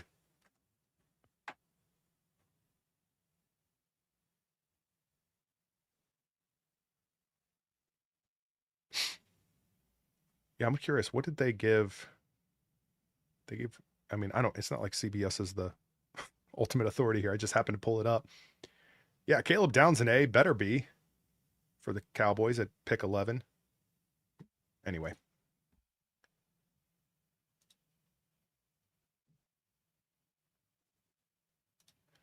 Do the Bengals draft Rodriguez or a cornerback? Asks March Jimenez. If Rodriguez is there, I don't know. I don't know what cornerbacks are going to be there at this point. I mean, probably, I don't know. I really cannot get a full read on how they really feel about linebackers. Their current linebacker situation, I should say. Like, what do I think they will do? What do I think they should do? Obviously, two different things. Yeah. I think, would the Bengals draft Rodriguez? Yes. Will he make it there? We'll see. Would I be in? Yes, I do. That's the sexy. Do the sexy Dexy. Jermon McCoy falls to 41. It's between him and Rodriguez. Which one do they take? So I have to ask, do they have a flag on McCoy? Like, do they think that? I don't know. I mean, yeah, I guess that's part of the question, and it's built into the question. Well, that's the answer. Like, yeah. if McCoy has a medical red flag that says that, hey, we cannot draft him at all, or we can't draft him in the first whatever rounds because there's a huge risk here, then the answer is Rodriguez. If not, I think it's McCoy. I think McCoy was in play at 10 2 weeks ago. And now maybe they did, like we had Paul Dehner Jr. on earlier, like maybe they did, he referenced this, got more info, all these teams got more info, fine. Maybe that's the case. But Yeah, man. Like I definitely think that that it would be McCoy, and I'd be excited about McCoy. McCoy's I'm gonna cuss on here. A freaking baller. Like he's good. Now, Jacob Rodriguez is a freaking baller too. I don't know if he gets through, man. I'm more worried about him falling than I am McCoy at this point. But quick break from not break, but quick aside. The James will get mad at me for bringing this up, I'm sure, but for what it's worth, James, we've sold someone bought 2. Okay, so we've sold maybe 6 of these lightweight hoodies with the draft limited time sort of draft marking on the inside. Sorry, I'm taking a minute to explain this because I'm pulling it up right now. Pull it away. Casey Concepcion to the Browns, the wide receiver, A&M.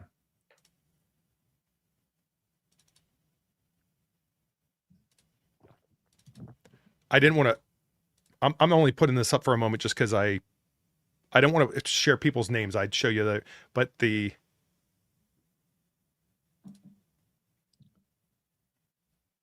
All right, here it goes. So there's the orders so far for the hoodies that we have, James. There's a multiple order here, but I have that's the margin, so you can see where there's a little bit of balance there.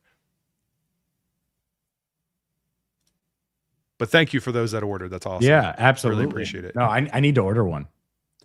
I'm sending you one. Are you?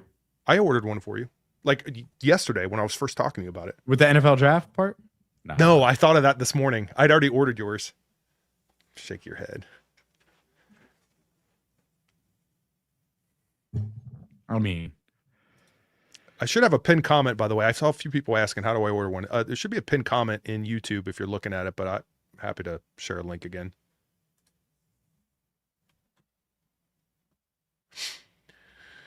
All right. Oh, I got to move this ticker over. I'm sure people were saying something and I missed it. Man, 10:25. Does it feel like it went faster so far, James, when they shaved it from 10 to 8 minutes per pick, or does it feel about the same? It's definitely going faster. Right now, we would be at pick 17. We you would know because that's about the time that Shamar would be picked right now. Yeah. Oh man.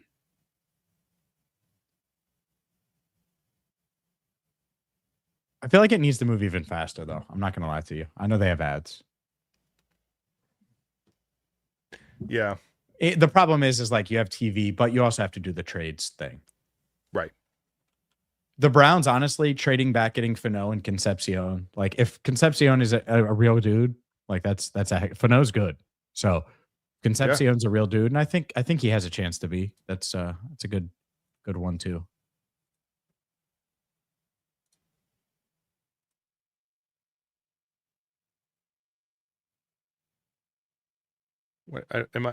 I don't know if this is a waste of time or not. What's the Bengals announcement they are allegedly making after the draft? I don't know anything about that. Did I miss something, James? No, I don't know. I don't know what.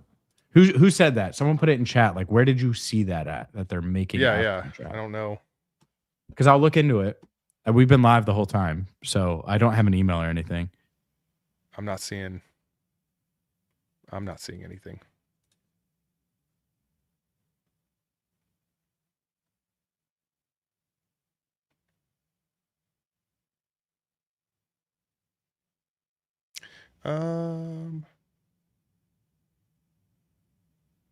I think no matter what happens, James, between now and pick 41, as we're waiting on the pick for the Chicago Bears at pick 25, no matter what happens, I think it's fair to say, and we knew this, but it just adds a little bit more confidence that if you're truly hoping the Bengals are going to draft a corner or a linebacker, I think this all but confirms that there will be some quality talent at either of those positions at 41. Oh, we'll see. This thing can change. My phone is blowing up. Dude, thank you, everybody. There's a lot of orders coming in all of a sudden. Oh. I was like, why am I that was one of the kids. Don't do that. What are you doing? Oh my God, dude. I thought No, sorry. That's not. Yeah, this is not the forum to be saying. Start prefacing something with that phrase.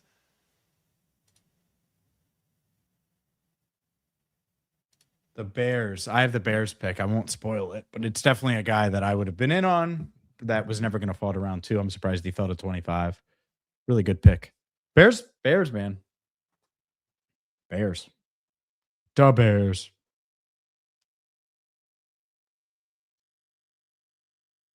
Oh my God, all these orders are in the red. Are they? I'll cover This it. might be something I end by the end of tonight. Yeah, but it's like negative. Why would- I lose 20 cents, 54 cents. You know, I mean, it's not crazy, Why, but why though? I don't get it. I don't know. I don't know. Like I hear that sometimes like shipping can affect it. Even though like the customer's paying the shipping, like I don't know. I don't know what The Bills traded back. Texans on the clock now. The Bears took a defender, for those wondering. I don't want to spoil it for anybody.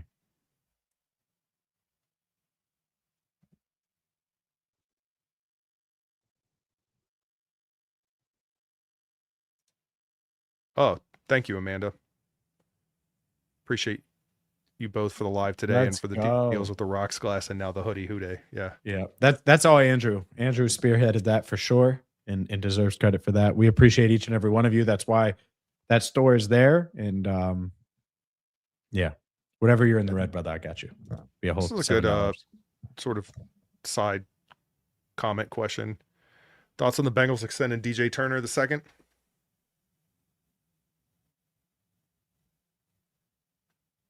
Is it a matter of when, not if? Or not so fast, James?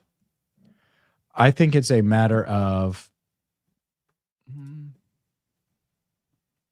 no, I don't think it's a matter of when. I think it's a negotiation. The 0 is interesting though. You give him 0 for 1 year. The Bengals are weird about numbers, like to a degree. You know? Yeah. I mean, So turns out it made sense to be weird about it with Jermaine Burton, but yeah. well, they should have been weird about it with Jermaine. They never should have You're drafted right. Jermaine Burton. So stupid. And like, I get the football fit, but like again, Dexter Lawrence makes sense football fit wise, and he's a freak and he's one of one like on a football field. But if he had all the crap that came with Jermaine Burton and he's Dexter Lawrence, it wouldn't be Yep. worth it. Like when I tell you that you guys, like there's a reason he hasn't been picked up anywhere. And I like Jermaine as like when I've interacted with him, but you can't count on him. And so, Yeah. And that was dating back way long. Like there was no, it's just like Jackson Carman. It's no different. Like there was no scenario where the Bengals should have picked him. Right. In the second round. He's a 5th rounder. He's a 3rd round talent, 5th round character, 5th round. We've brought this up before. Dylan Thienem into the Bears, by the way. I wanted Okay, to wait. there I it don't want to is. spoil it. Freak. Yep. He's a freak. He's good. He's really close. Like if you, let's say you could trade from 10 to 25 and get Thieneman instead of Downs and you get like, I don't know, 2 seconds or a second and a third or whatever. Like, yeah. Yep.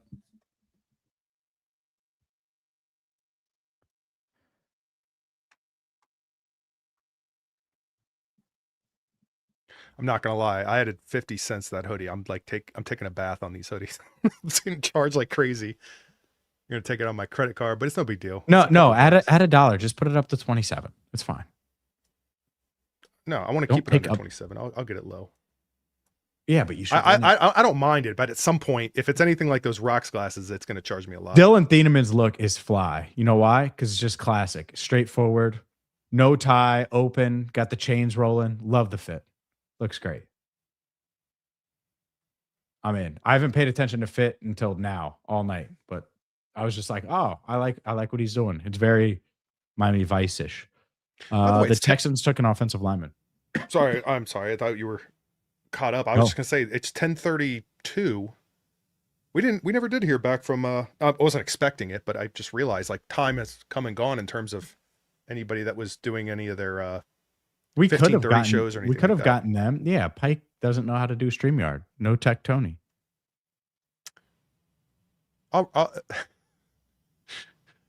I got to think of the right time and place, like to do like record like a walkthrough of it, but like in the most condescending way possible.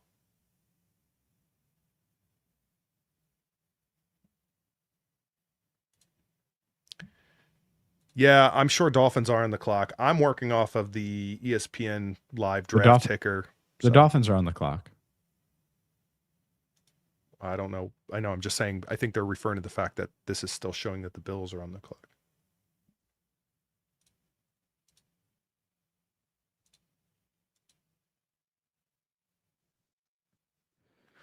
So can we talk about the fact that the Giants traded Dexter Lawrence for Francis Mauigoa? I mean, that's what they did. They traded Dexter Lawrence for a freaking guard.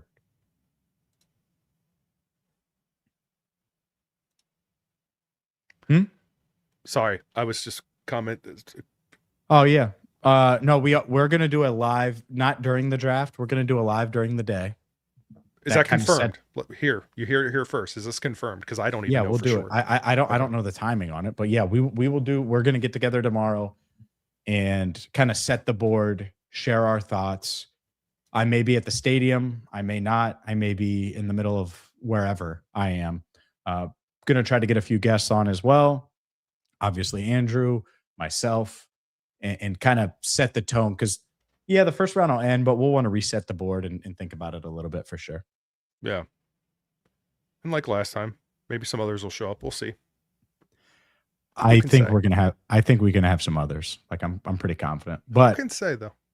It won't be a 3 hour, it won't be during the draft, unfortunately, but we'll definitely be able to do something tomorrow that gets the table set for the second round. Put it that way. One thing's for sure, whoever may show up in addition to us tomorrow during the live, that person will know how to use StreamYard. Guaranteed. I can say that much. Guaranteed. So that rules out one person that I know in my life. I know, dude. It's unbelievable.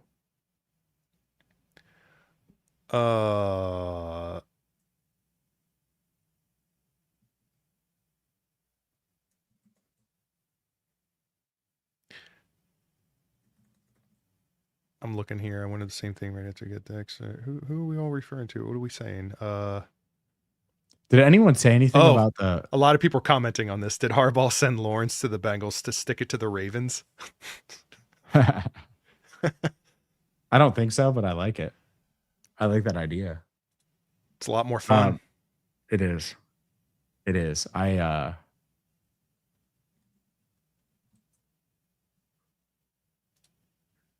Sorry, I'm getting things in order here. Guarantee you know StreamYard more than Tony Pike. Guaranteed.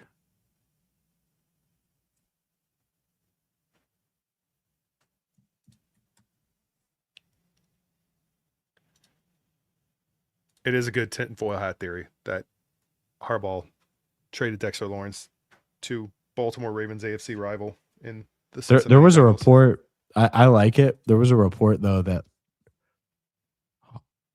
Dexter wanted out and his agent didn't let Harbaugh talk to Dexter directly or something. It was something weird where like, they knew Harbaugh might be able to make it like smooth it over. Mm. The San Francisco 49ers just traded the pick to Miami. The Dolphins are on the clock. That's where the comment came from. What? Someone said that I thought someone earlier said the Dolphins were on the clock, and I was like, what am I missing here? We can't be that far ahead, but that makes sense now. Oh wait, I had a really good question here. Oh yeah, here you go. Very, very draft appropriate. I'm just saying that wildly. Did you ever open that switch too, James? That is a good question, and I know the answer, but I'll let you say, James.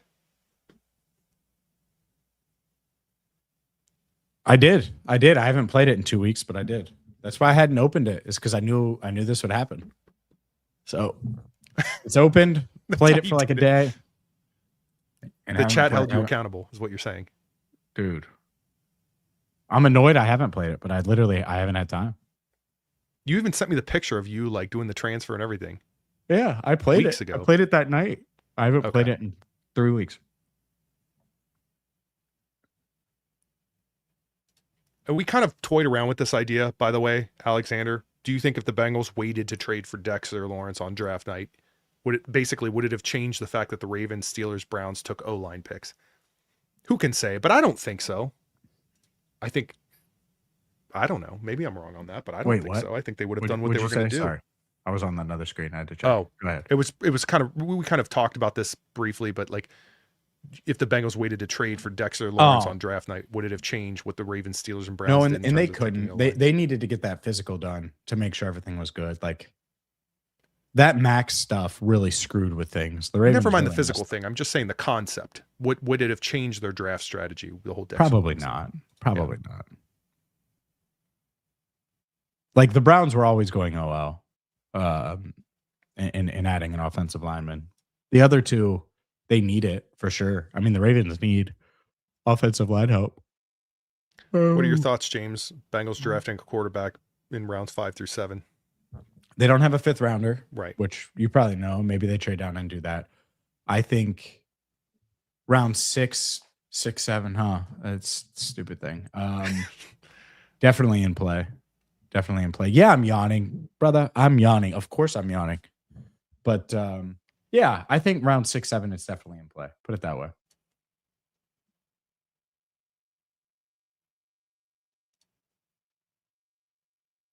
Thanks, Tim. Appreciate you. What we got? Hell yeah, Tim. Let's go, baby. Let's get that brand out there. I think about this sometimes too, to be fair, Garrett. Got to go cornerback at 41, another rookie linebacker with learning curve. No way. Go get a veteran linebacker. I'm fine with both because honestly, like you get a veteran linebacker, realistically, is that veteran linebacker going to be with the team for more than a 1-year deal? At best 2-year, and even that would surprise me. So if you're what's the plan then? Are you hoping for the next offseason that they get somebody on, like the Leo Chenal thing where like they're going to get somebody on a 3+ year deal? Or do you want to draft a potential, replacement? Yeah. Now, because no matter what you do after the draft, if it is a Bobby Wagner, let's say, I think you still need somebody, some depth at that position. You do. And I don't think there's a linebacker that prevents you from doing that, right? So to your point, you want to add someone like if they add Rodriguez, are they bringing in Bobby Wagner? Probably not. But if they do like Jake Golday, well, then Wagner would still make sense and they can play together. And that's pretty simple. Like, yeah, this doesn't work, by the way. Corner at 41, OT at 72, and linebacker at 110. You can't trade the comp pick because you don't have the comp pick yet. The comp picks won't be announced until like months and months from now. So not going to happen. Like it's literally like almost a year from now. It's like 8 months from now. So.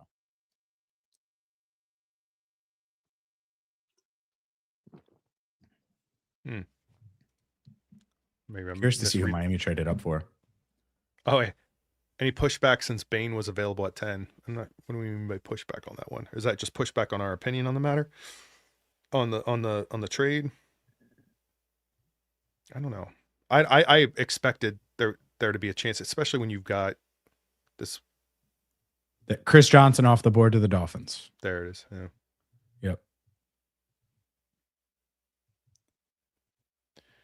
Yep. Coach Anderson trying to wake you up, James, by yelling Jeremiah Love through the comment.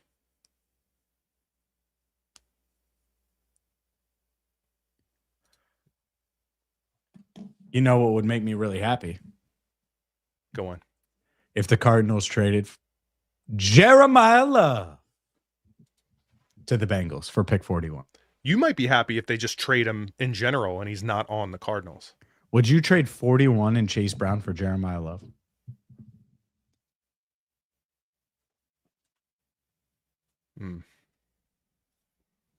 Probably.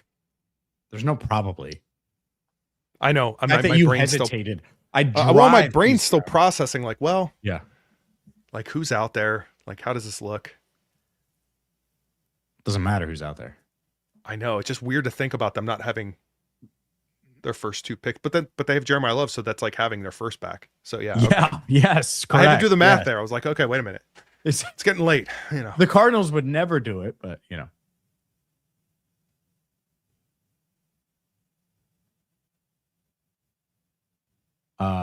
Caden Proctor and Chris Johnson with the Dolphins.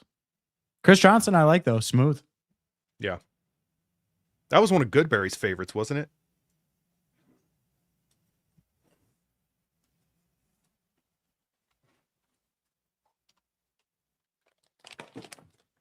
I feel like my throat's being weird, so I'm getting a cough drop. Yeah. Yeah, Goodberry likes him for sure. I mean, everybody liked him.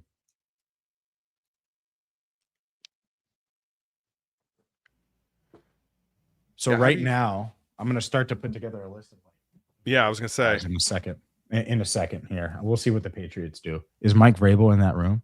Yeah, he is. There he is. Oh, so he did show up. I think he's shown up for the first 2 days, but not the third day or something weird. Oh, okay.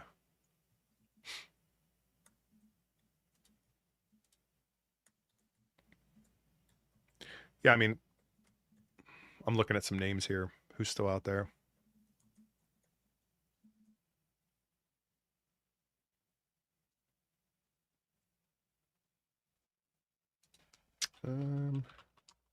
Yeah, obviously Rodriguez is out there. I see the comments for sure. Yeah, dude. What are you doing? No, I just saw it and I commented as I was. That's what typing you something. that's what you come up with? No, I'm seeing the comments and someone said Rodriguez as though they were answering my question. I was like, yeah, I know. Like he's out there. Yeah. Mm-hmm. Mm-hmm. Pay attention. Sure.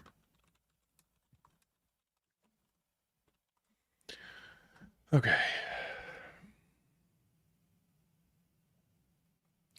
I mean, I think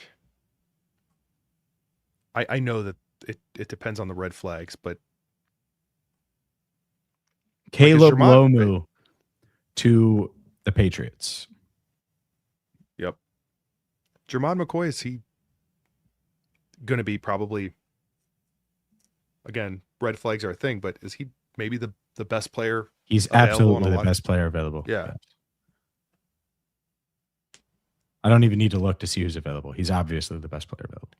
McNeil Warren is out there. I'm not thinking for Bengals. I'm just thinking in general, like who's going to be targeted. Yeah. The Peter Woods thing is becoming, I kind of hope he doesn't fall. The Bengals, like, it's a tough decision if it's 41. Why? Because of the position? It's a little of both. I mean, but yeah, the position certainly doesn't help. But I'm not going to turn down a defensive tackle that could really change your interior defensive line for years to come. I get it. So, like, the top guys right now, McCoy, Mm-hmm. TJ Parker, Jacob Rodriguez, Colton Hood, Gabe Akis. Those are a lot of the top guys, I would say. Keldrick Falk, who I'd be in on at 41. At 41, yeah. Cassius Howell, Mm-hmm. Peter Woods, CJ Allen. Yeah, but I mean, yeah, at that point, not to change what you're saying. I mean, I agree, but Here's the it's thing. all guys that we thought we realistically don't could know fall to them that for sure. We don't know that McCoy needs a second surgery. Like, just because there's this report out there, we don't know. There was a report out that Caleb Downs had a bad knee too. Like, we just don't know. So let's wait and see here. Yeah.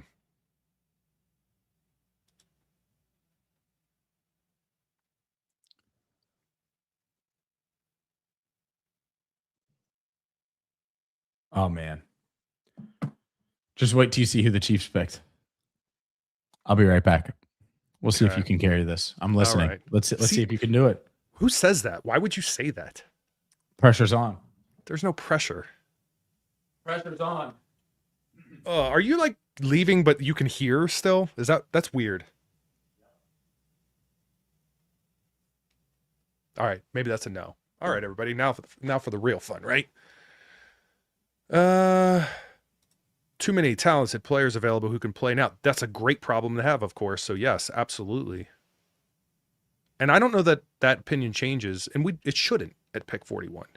But when you start thinking about good fits for this team, there's certainly a list that you're going to be worried is going to be depleted and cause not poor decisions, but decisions that you're hoping that the Bengals aren't going to be faced with. And I feel like there are a lot of good names out there right now at positions of need that will fall to them at 41. I'm feeling pretty good. I don't know better than I would have imagined, but I'm not disappointed either. I don't think there's any major names that have come off that I'm like, oh man, I wanted them at 41. I thought you were going to talk more trash than that. I heard you the whole time, brother. Okay. There are AirPods. Like, why wouldn't I be able to hear you? I don't know. It's just weird. I thought you were like going to the bathroom or something. I did. That's weird. You're weird. That's weird. What's weird? I don't know. I kind of wish you'd have been unmuted though, because that would have been the clip of all clips, like Leslie Nielsen and Naked Gun. It would have been so good.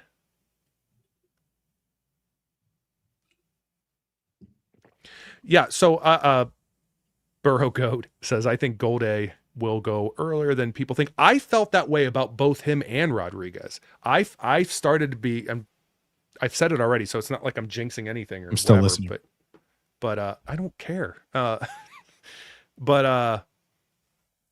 I've had this feeling, and I said it, I think it was Enter the Jungle. It was one of the lives that we did.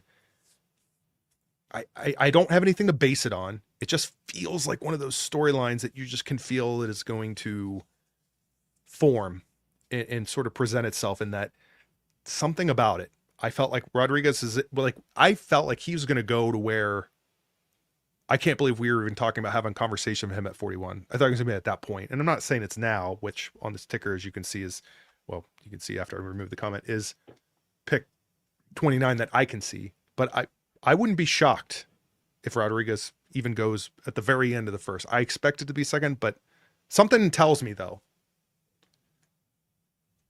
Rodriguez won't be there at 41. And then all of a sudden there's just like this weird run at linebacker.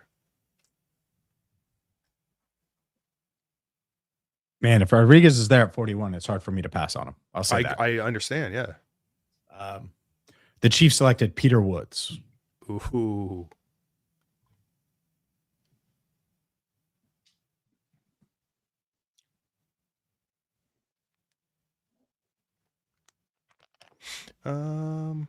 There's some good players available, though, brother. I know.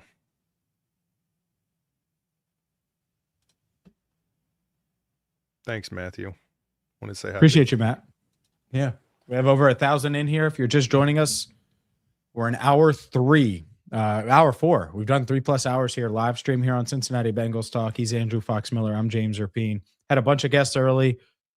Want to let those guests get some R&R. You know, it's day 1 of 3, big couple days here for Cincinnati Bengals Talk. We're going to have you covered every step of the way throughout this process. Whoever the Bengals pick, if they trade up tonight, we'll have you covered.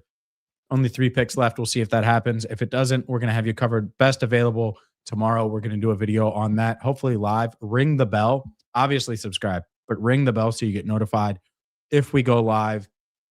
With the draft, it's going to be, you can't plan ahead as much.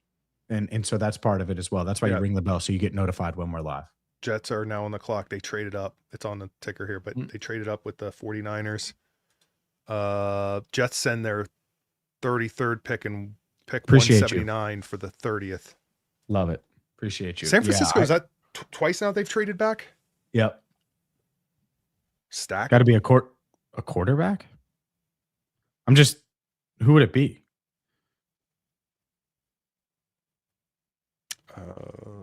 Trade up. So Woods goes, and then Jets trade up. Yeah,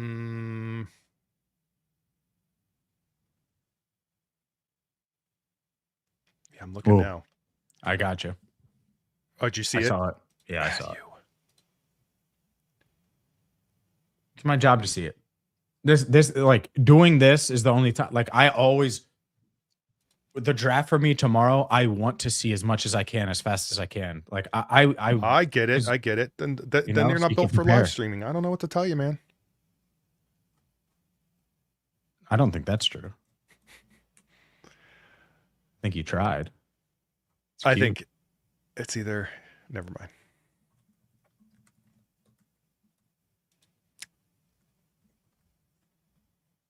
On the clock, Jets.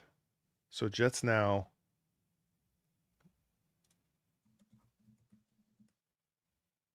I'm looking at some other names that are out there as we're waiting here.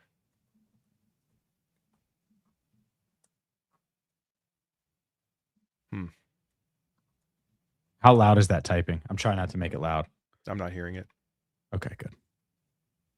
It's great. That means my mic's still on the job. I'm here. I'm listening. Feel free to talk. I got to start on this story here. What would the Bengals need to give up to trade up in late Omar first round? Cooper Jr., the receiver. So the Jets clearly know they need weapons. They go get Omar Cooper Jr., Kenyon Sadiq as well. So now they add weapons. That's right. That's going to be their theme, I guess, at least in the early rounds.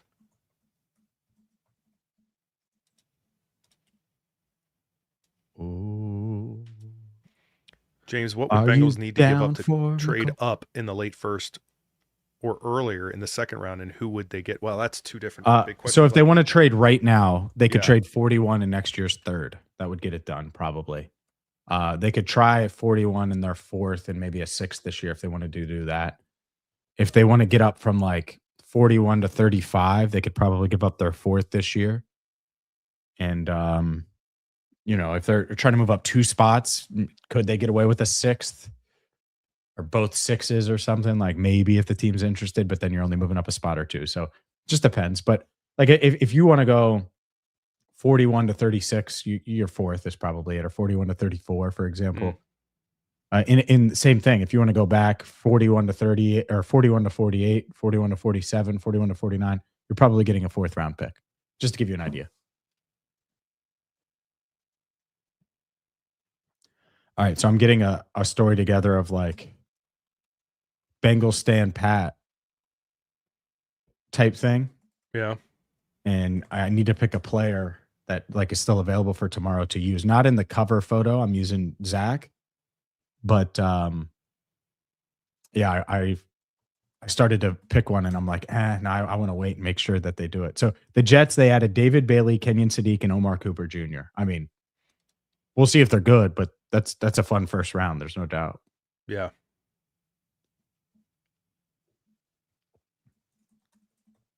Not really spoiling because no pick has been made, but I did see this will update in a moment. The order here, but the Titans traded up with the Bills. So Bills are going to trade out of the first round.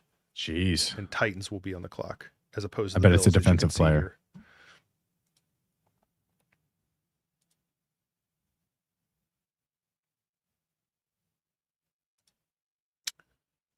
Would you rather have Pons, Rodriguez, or McCoy? If McCoy is healthy, which he's probably not, but McCoy. Yeah. If I just want the instant impact right away, Rodriguez. But my God, do I love some D'Angelo Pons. It's just, he's a dog, man. I like dogs. I like dogs. And he's a dog. I was having this conversation today. Like, the Bengals have all these big dudes now. Trenches, all that. It's okay if you have a dog that's a little undersized because he's a dog. And he brings that mentality. That's how I view it. But I wonder who the Titans are trading up for.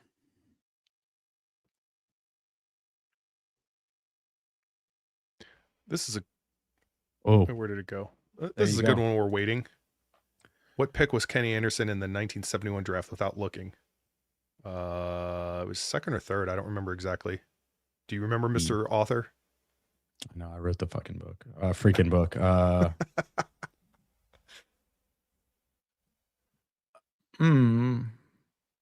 I do think I'm right though. It's second or third. I don't remember exactly. I'm trying to think here. So Boomer's second, Ken's third. That might be what I'm thinking of. I'm just trying to think of the pick. Like Boomer was like 30. Oh, what was the pick? I was thinking what round? Yeah. I'm not going to remember the pick number. It was 71 because he played till 85. Or no, he played 15 years. He played till 86. I don't know. I can't remember the pick. So it's probably like what? Now. So if it was if it was third round, it was probably like okay, I got it. It was third round. 70s, and it 60s. Was 68 overall. Third round pick 16. So there you go. I'm gonna look up that draft. 1971 NFL draft. Still feeling good about trading away our first round? Yes. Yeah. Nothing would have changed. I mean, like, I don't want to say nothing. I don't know. 67. Ken Anderson was 67. Oh, really? I just read quick Google. Yeah, you Yep, must have you're read right. it wrong. Looking at Football Reference now, I see it. Yeah, that's I was just looking at the other quarterbacks and stuff. Like Keldrick Falk to the Titans, by the way. So one pick left, and then San Francisco's on the clock tomorrow. Will another trade happen before then? Before pick 32? This is great. 11 o'clock, basically. I know, Sign right? me up for this.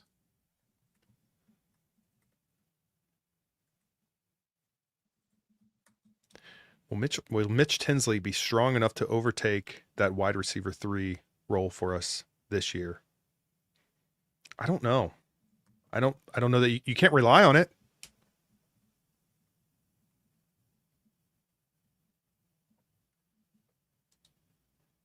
No, zero chance. Can you bank on that? That's what's tough. Like you need Andre and him to combine for that with Mike Gesicki, like one of those guys emerging up. Yoshi isn't bad, just had some drops, but he had some great catches. Yes, the drops, sure. But I don't know. There's a moment where you're like, all right, this player's arrived. And you can see the talent there for Yoshi, but you can also like, when's it going to really like click and he's going to feel established? I don't know that we're quite there yet. But they've kind of had that issue with a lot of the receivers not named T. Higgins and Jamar Chase.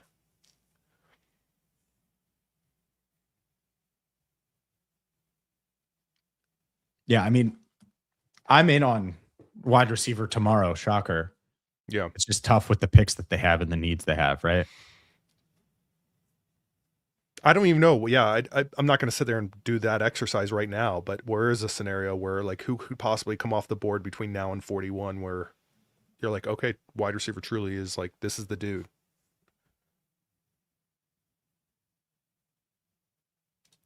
Yeah, Titans have a new logo. It's new, but not new. Whatever.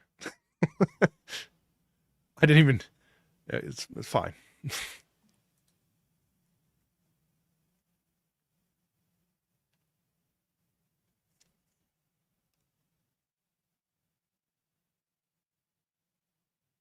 That's actually a good one. I feel like the ceiling's way higher for Mitch Tinsley than Andre Yosevach.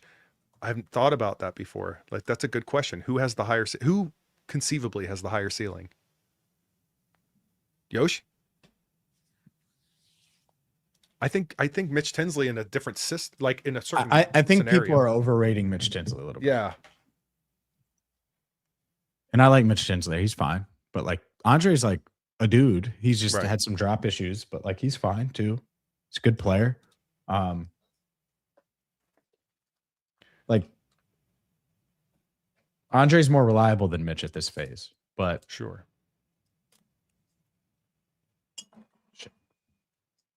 drop New my cough Titans drop. logo is bad. You can say it. I don't even know that it's bad. It's just like, I don't even like, it was just a minor change. Like it was whatever. Like The pick is in for the Seahawks, so the Bengals are definitely standing pat. Okay. I imagine. So what John- we're gonna do, Go what ahead. we're gonna do here in a minute, we'll go over best available after Yeah. the Seahawks make their pick. I have a list here. I'm gonna miss some guys, Sure. but yep. So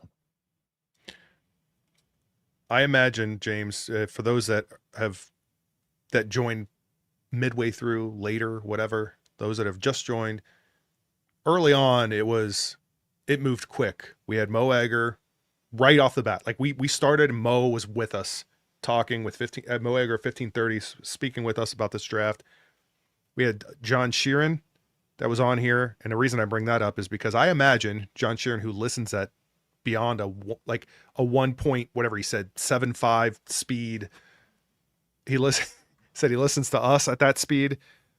If that's the case, this moment right here, I bet if you put it at 1.75, we probably sound normal at this point. You can feel like just being kind of a little bit deflated. We're calmer right now. I feel like we've gone The energy's dipped a bit. Not in a bad my way. energy's dipped like an hour ago. Yeah, Like, yeah, I'm yeah. very aware. I'm very But aware yeah. of that.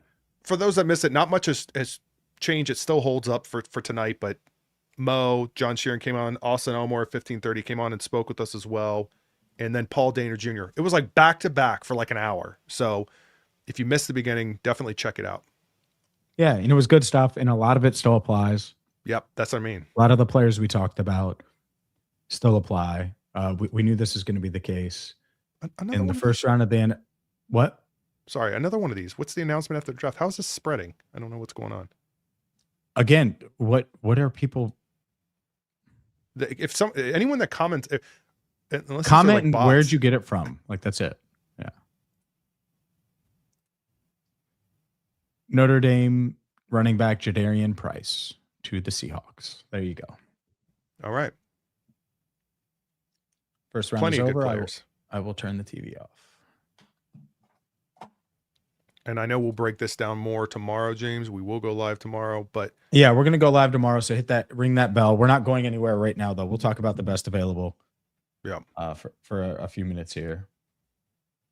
All right, let me pull it up. All right. So I have two different lists here for best available. And they're not lists of like best available. They're like top lists that I had coming into it. All right. So McCoy, Parker, Pons, Rodriguez, Hood, all available. Akis available. Who's someone that certainly could be in the mix. Jake Golday available, which we would expect it at this point, but still, he's someone that could be in play on day 2. Anthony Hill available. Cassius Howell available. Zane Durant available. Round 2, round 3 is what I'm doing here. AJ Halsey available. R. Mason Thomas available. CJ Allen available. Caden McDonald available. Caden McDonald available. Oh, man. Yep. Oh, man. Ooh. Yeah, that's it's an interesting one. That's an interesting one. Arguably the best D lineman still out there, but certainly interior defensive line. Yeah, I mean, I'm trying to think. Where is he in this? Emmanuel McNeil Warren still available. Yeah. Give me him at 41 now. Now. Sure.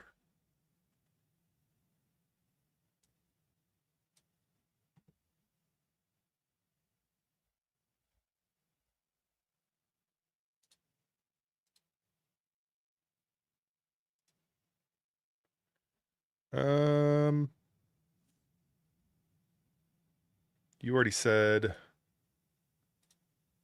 Where is? There's no way. Did you say Colton Hood? All right. I did not. All right. Oh, he might be. He's up there, ladies and gentlemen. I thought he was going tonight. I think the Bengals thought he was going tonight. Would not be shocked at all. So I'm just going to write these down because I have to write them anyway. So I might as well type it while we do it. Yep. So Jermod McCoy, huge one. You got Caden McDonald, huge one. McDonald is 32nd on Dane Brugler's big board, just to give you an idea. Chris Johnson, not available. He went 24th. Or he is 24th on the big board. Avian Terrell is available. He's certainly someone that the Bengals could be interested in. That's what we're doing right now, Andrew. Appreciate you being a member. So Avian Terrell. D'Angelo Pons, I don't know if the Bengals are in on him. I would be, but he's definitely someone that we definitely need to mention as being available. Jacob Rodriguez, of course. CJ Allen, of course. What list are you looking at? I'm not. Oh, okay. I'm looking at a top 100 list and then mentioning the guys that I Right. think should be in consideration. Like, so I can't see anyone's pick. Like, I'm just literally looking at a pre-draft list. Colton Hood available. I know we talked about him, but like he's in the mix for sure. Gabe Akis available.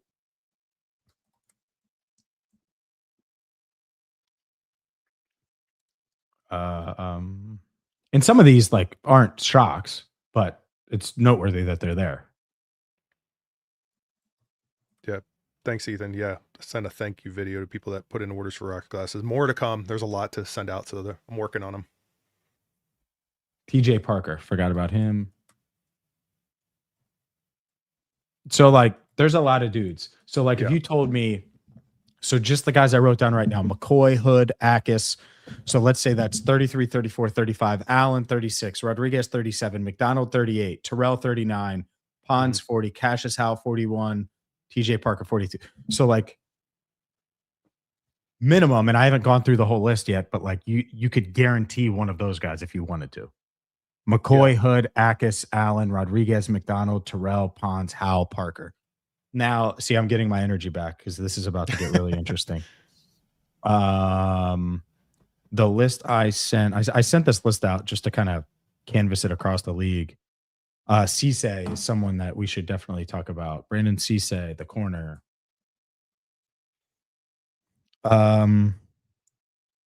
Jake Golday. Parker Lawrence. Lawrence is gone. Johnson's gone. Cool. All right. Michael, Manuel. appreciate the super chat again. Yeah, so this pretty much will be something that we'll be doing tomorrow, to be honest. Is putting Not during the draft. No, not during the draft. Yeah, to be clear. Sorry. But between now tomorrow before the draft. Oh, I got you. Yeah, what we're gonna do, we'll get together tomorrow at some point during the day, ring the bell so you get notified when we go live. Hopefully we'll have a little notice and be able to put up the video, but go live, set the board, give you an idea of where it's at. Cause there are a lot of players. Like you can see how everything's turning in my head right now of wrapping my head around who's going to be there. But there's some real dudes. Let me ask you this. Maybe this is kind of a way to cap things off. I don't know, but, and I see it in the comments. So maybe I'll speak for everyone here, but is there a scenario where, I guess, or what should I say? I don't know how to phrase this question, but let's just put it this way. Bengals really want McCoy, Jermon McCoy. Mm-hmm. Do you trade up to get your guy? And I don't know to what degree he's their guy. Or based on the talent that's out there at various positions, do you feel comfortable sitting at 41 and just letting that talent fall to you and taking what comes your way at this stage? I think they're absolutely going to wait. Yeah. It feels like they would. Either wait or trade down almost. Unless McCoy gets like 2 picks away from him, maybe? Maybe, but McCoy and Hood, so you have 2 corners, right? Like 2 corners minimum that you like, but maybe you like Terrell and Pons too, right? So now you have 4 corners. We're already at pick 33. Right. You have Akis. You have you have Cassius Howe, TJ Parker, Gabe Akis. So 3 edges, just in case. Caden McDonald, if you're interested in the defensive tackle. So there you go. There's 4. So 3 corners, 4 defensive linemen. Right. Then you look at it and you have Jacob Rodriguez, CJ Allen, Jake Golday. 3 linebackers. So 4 defensive linemen, 3 corners, 3 linebackers. And then you say, all right, well, who else? Oh no, I have 4 corner, another corner, by the way, Brandon Cisse. I forgot about him. I don't have him in order. Yeah. And then you also have the safety, Emmanuel McNeil-Warren. Yep. So I haven't completely vetted it yet. And you're at like 1, 2, 3, 4, 5, 6, 7, 8, 9, 10, 11, 12, 13. So 13 guys, 33, 34, 35, 36, 37, 38, 39, 40, 8 picks until you get to 41. All right. Now, maybe they're not in on Pons, or they're not in on Terrell, or they're not in on McDonald, or they're not in on Cisse, or they're not in on Parker, or they're not in on Howe. Like some of these guys I mentioned, fine, but there's some wiggle room there. Right, for sure, no doubt. And so I think they're in a good spot. I think either stick and pick, depending on who's there, who falls, maybe you consider moving down, but it really feels like that there's going to be a teardrop if they move down. And you might want to just stick and pick, because if you could just get Colton Hood or you could just get Jacob Rodriguez, like, okay, let's go. Mhm. You know?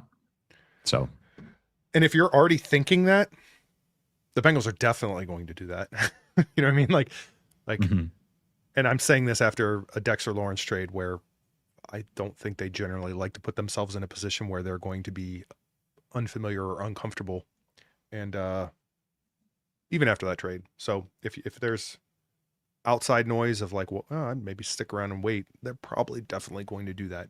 Or if they don't, it's going to be, I'm not going to speak it into existence. So What would your reaction be if they took Emmanuel McNeil Warren, the corner out of Toledo, the 6'3" safety, or the safety out of Toledo, the 6'3" safety? Where's number 22 for those wondering? What would your reaction be? I'm organizing the players now, so that's why, like, I'm going to do them by position. I'm going to put secondary all together because I don't think there's a lot of safeties. Honestly, this is me taking you through my mindset of this article that I'm writing. I hadn't really thought about him much because I just assumed he wouldn't be in play at 41. Like, I knew it was possible, but between the position that it is, not that they don't need, a deeper safety room, a potential starter at safety, but just hadn't really thought about it because I just didn't think it would happen, and now it could. I'd be fine with it. I mean, it depends. Like anything, who did they take him over? Sure. Yeah. I know. I'm just curious what you. I think he's a borderline, if not. I mean, he's a first round talent. I'm sure many people put him at a first round grade, first, second. So yeah, I mean, I hope they're in on Ponds. That's the thing. Ponds. I'm very curious to see if Ponds falls. I think he 41. will, but because he's small. NFL gets weird about size, man. I get it. Ballers are ballers sometimes.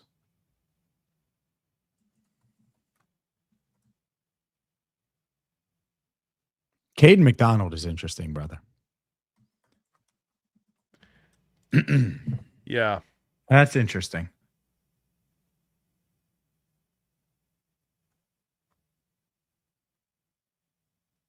I see some chats. Would you take Caden McDonald went to the draft. I'm sorry, brother.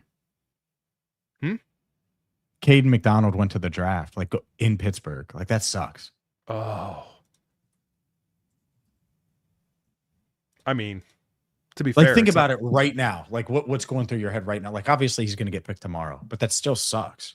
Yeah, but it's not like it's not like when you're a projected top 10 pick and then you didn't make it. Like, it had to have been realistic to think that he could have fallen out of the top 32 picks. Like, no way. It wasn't. What? No way. Not like for us, sure, but you don't go to the draft if you think you're going to fall to the second round. Like, that sucks. No one's going to be there tomorrow. You can't be that. You can't think. You can't be shocked, I guess is my point. If it happens, yes, you would be.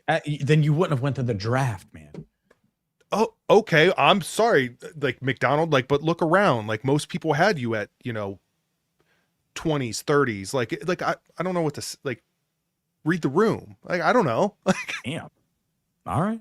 I'm not. What do you want? Like, I would pay attention. Like, that'd be like me showing up. And hey, you're don't. What? I don't know. I don't know what you're gonna say, but just okay. I'll just stop because you told me to. I mean, sheesh. All right. Bottom line, there's a ton of talent there. Jermod McCoy, it was probably at the top of the Bengals board right now, assuming that the medicals are okay. If they're not, then maybe Colton Hood is the guy at the top of the Bengals board right now. Would not be shocked if it's either of those guys. Other guys to pay attention to that I'm writing about right now for BengalsTalk.com. Outside of McCoy and Hood, Emmanuel McNeil Warren, Avian Terrell, D'Angelo Ponds, Brandon Cisse. Feels like they're in position to address their secondary. Oh, but wait, there's more. Linebacker, Jacob Rodriguez, Jake Golday, CJ Allen. Defensive line-wise, I just mentioned it. Caden McDonald, Cassius Howe, TJ Parker, Gabe Akis.